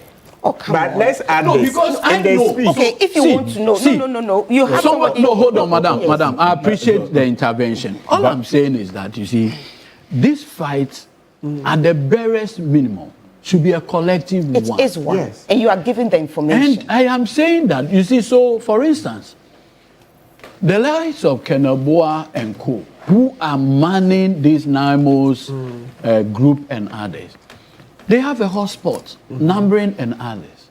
You have information, specific information, actionable intel, that at this time, X number of champagnes are on the Ancobra at so and so place. Result, like you pointed out, we can easily measure at. On this day, I gave this information to Nimos. that there are X number of champagnes. After 2 weeks, they are still there. Then you can hold them. Or senior. Yeah. Okay. Yeah, Right. let's add this. Those who have been arrested, I think this morning some listener is referred that we haven't referred to the number of arrested persons, the pumps that have been taken, 900 the excavators, pumps, excavators 440. At least in the past, the record was we never saw where the excavators were. So the number of persons. That's over 1,000. 1,400. That's what the president said. 1,000. Well, yes, just your final on this, because in the end, there's an acknowledgement across the table that a lot more needs to be done. I think that's not in doubt. Agreed. What has to be done specifically in the further effort to fight this? You see, you have people on the ground, like, to name one person, Erastus Asaredonko. He has posts on Facebook almost every day. We cannot say we do not know where the Chan fans are. We cannot, if we say we don't know that, we're not being truthful. We know. So that what I'm saying is that what is preventing us from having a simultaneous effort, go to the, not just the Ankompra, the Tano Nimiri, all of them, we know that there are Chan fans there as we speak. Why are we not doing anything about it? And every day you can read Erastus's post because he's doing excellent work and he tells you where the hotspots are. If we really want to deal with the problem, we can. It's not as if it's a secret. It's going on openly. It's going on openly. We know that about 60% of our water bodies are polluted. So all I'm saying is that we have the information. It's the willingness to do something about the information which remains the challenge. Right. And what seems to happen a lot of the time is that we are going after the previous administration, those who were involved, and the current administration. There are people who want to find their way into those shoes, and that is where the issue lies.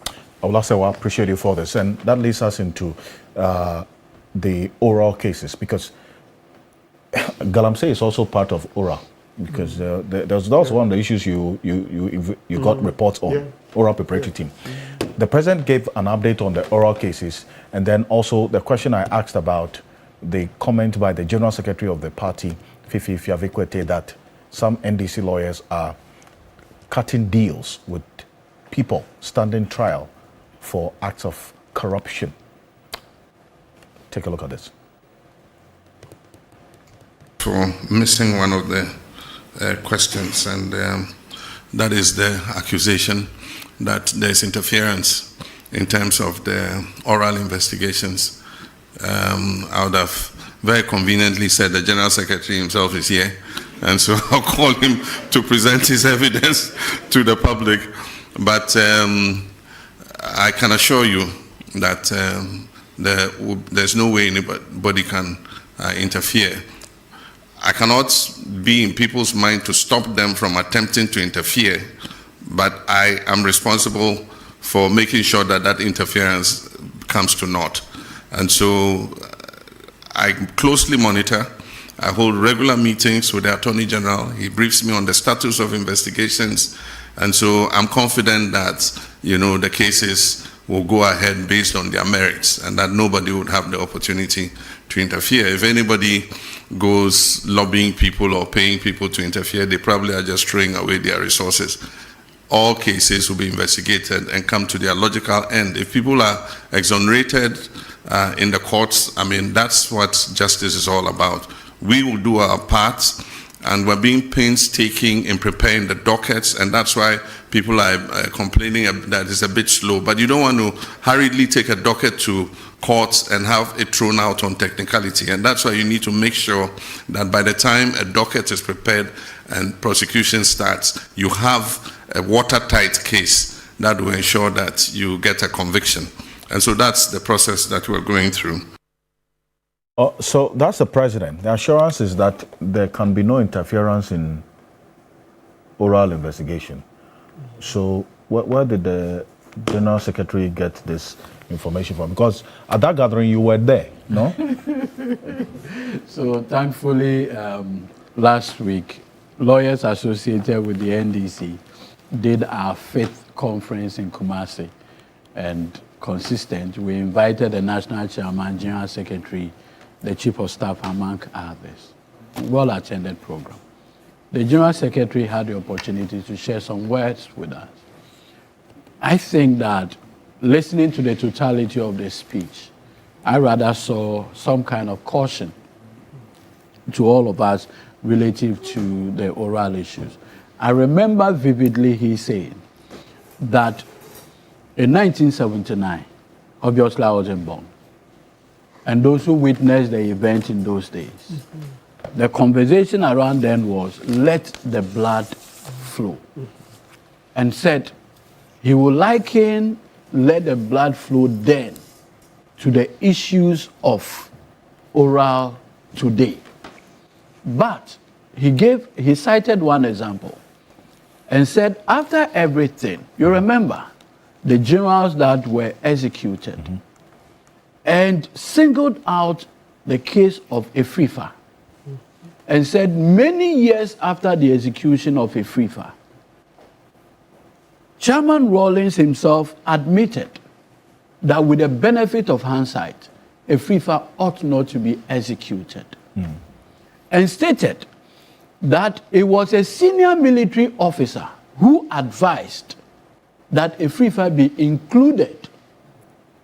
Later, J. Rawlings found out that the senior military officer had a personal grudge with Efrifa and regretted that particular instance. So it was in that vein that the General Secretary dovetailed the issue that you can hear a lot of clamor. Oh, today oral, then let the blood flow. But he would advise the Attorney General to exercise a lot of caution, follow due process, ensure that the right thing is done. And then brought in the issue that he is sounding a warning that if there is anybody, I'm surprised that later it was said that NDC lawyers were cutting deals. I said, from where from this? But so the advice was a general caution to all of us. Look, in fact, he even said, when some of these trials are going on, Mr. Senanu, I'm just using as an example, may come and say, oh, Adujia, like the two of us are from the same town. Or, oh, we went to Achimota together. He was my roommate. I beg you, can you look into this more for me? He said, because our cultural connections, there's always the tendency for some of this, and was warning that let's focus on the bigger picture, because one of the major campaign issues in the 2024 election was on oral. Then he then gave because prior to that, the Attorney General had spoken before he came in. The Attorney General had then given the indication that one of the legislations that we have inherited was the amendment to the Criminal Procedure Act with the issue of plea bargaining. And then indicated that because the campaign promise was recover the loot, when you get conviction, it becomes a bonus. And that as a policy rationale, the focus relative to the campaign promise was to recover as much loot as you can. And that has always been. And that there have been instances where people have even approached and said, okay, we'll return the money, quote unquote, without going to court. He says, no, I will go to court. There are instances where people have approached through their lawyers, and it's permissible by law. You should take the money. That I only want to refund and go. He said, no, we have to also send a message to others that when you take, you can serve prison sentence. And that in most of the instances, these issues have come. So, Attorney General had given that information prior to he coming. And that was the basis why he then said, in all of this, we should exercise caution. He said that some amongst you. Some amongst you. Oh, no. I mean, when you see, even he himself said, at the right time, you do name and shame. He sat by me. AG was at this end. I was in the middle. Then he was in the middle between myself and Attorney General. So when he came, and so I was even mocking him, and I said, look, next time a speech like that, he should give it to us, so we'll pre-read before you go and stand, because so that the dynamite in the speech we can remove them. Then I was telling him, he said, no, Edwige, I don't usually write my speeches. I prefer that I'll just go and say it as it is. But bottom line, Attorney General Dominic Akrotinga Ayene, that I've worked with for the past 13 years or so, and my lecturer at the law faculty, admin law and natural resource law, and later coming to work and becoming a partner with him. I have no doubt at all. And with the dockets I have seen, look, he's on course. Okay. Look, I have never seen an attorney general in the past few years that within a year had moved with this speed. In 2017, I was involved in the NCA criminal trial. That trial started somewhere December 2017. The court concluded its judgment in May 2020. In May 2020, today, I have seen an attorney general that has commenced a case, moved beyond case management, had called his first prosecution witness. Not only that, 3 of the accused person's lawyers have already done with cross-examination. You know already, July, October is the usual legal vacation. So the high courts will go vacation and come in October. And so he has his eyes on the ball. Right. And he's consistent. Look, the SkyTrain matter gone very far. I am aware that July ending, he intended to file about 4 more. Then the vacation set in. Latest by October, not less than 5. And in some of the cases, the accused persons are as many as 5. Wow. Yes. I see. I should take the money. Well, you should take the money. No, so as for the money conversation, I think he's even moved from beyond, because that one, that is the least. Because already the people and their lawyers have approached and said, look, this he said, no, I want to go to court. You do a proper plea, plead guilty, we recover, and maybe you do 2 years, 3 years, that kind of thing. That's where we've got into. As for the money there, we've gone past that. I honestly don't find a contradiction between what the General Secretary said and what the President said. I find that the President's comments were very nuanced. Right. Now, and Edwige, please don't intimidate your General Secretary. Allow him to speak. See, all of us who've been leaders, where you lead large groups, sometimes you get access to information that others don't have. Yeah. People will call you and tell you things. And I found it impressive. I have commended it. Yes. That a party he's being blunt about it, that some people have this. Somebody may have called him, a few people, and say, hey, they are attempting, which is true. Those attempts will come, and it's good to raise the red flag, because it then begins to serve as a deterrent. Otherwise, then people will think that we are under the cover of darkness, we can get ahead and actually influence the process.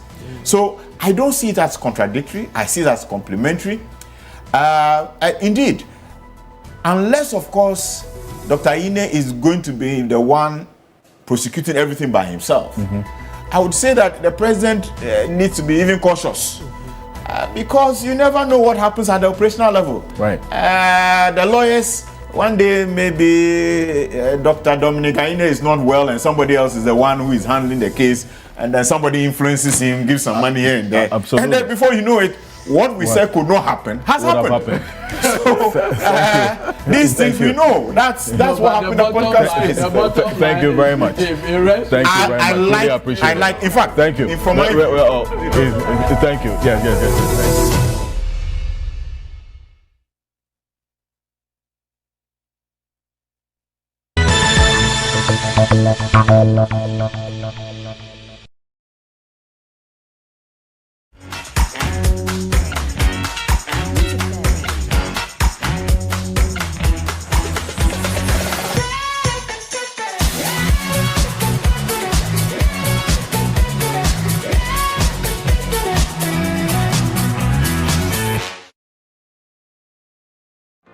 Media Journal invites you to the National Thought Leadership Forum under the theme From Blueprint to Break, Making Affordable Housing Work. This convening and roundtable reflections will assemble policymakers, financiers, developers, traditional leaders, and innovators to move the conversation from policy to practice. It will showcase real housing prototypes, explore financing modules, and launch a practical roadmap for affordable housing delivery in Ghana. The event is scheduled for Tuesday, 23rd September 2025 from 8 a.m. to 11 a.m. at the Labadi Beach Hotel. The program will feature contributions from esteemed speakers like Edward Atosapong, Managing Director, ADB Bank, Gideon Akrofi, Executive Chairman, Rehoboth Properties Limited, Professor S.O. Afram, Department of Architecture, Kwame Nkrumah University of Science and Technology, KNUST, Mr. Prosper Hoetu, Chief Executive Officer, Ghana Home Ownership Fund, and the keynote speaker, Honorable Kenneth Gilbert Ajay, Minister for Works, Housing and Water Resources. This event will be broadcast live on TV3 and 3FM 92.7, amplified across all our digital platforms and on 3news.com. For inquiries, call 0570 899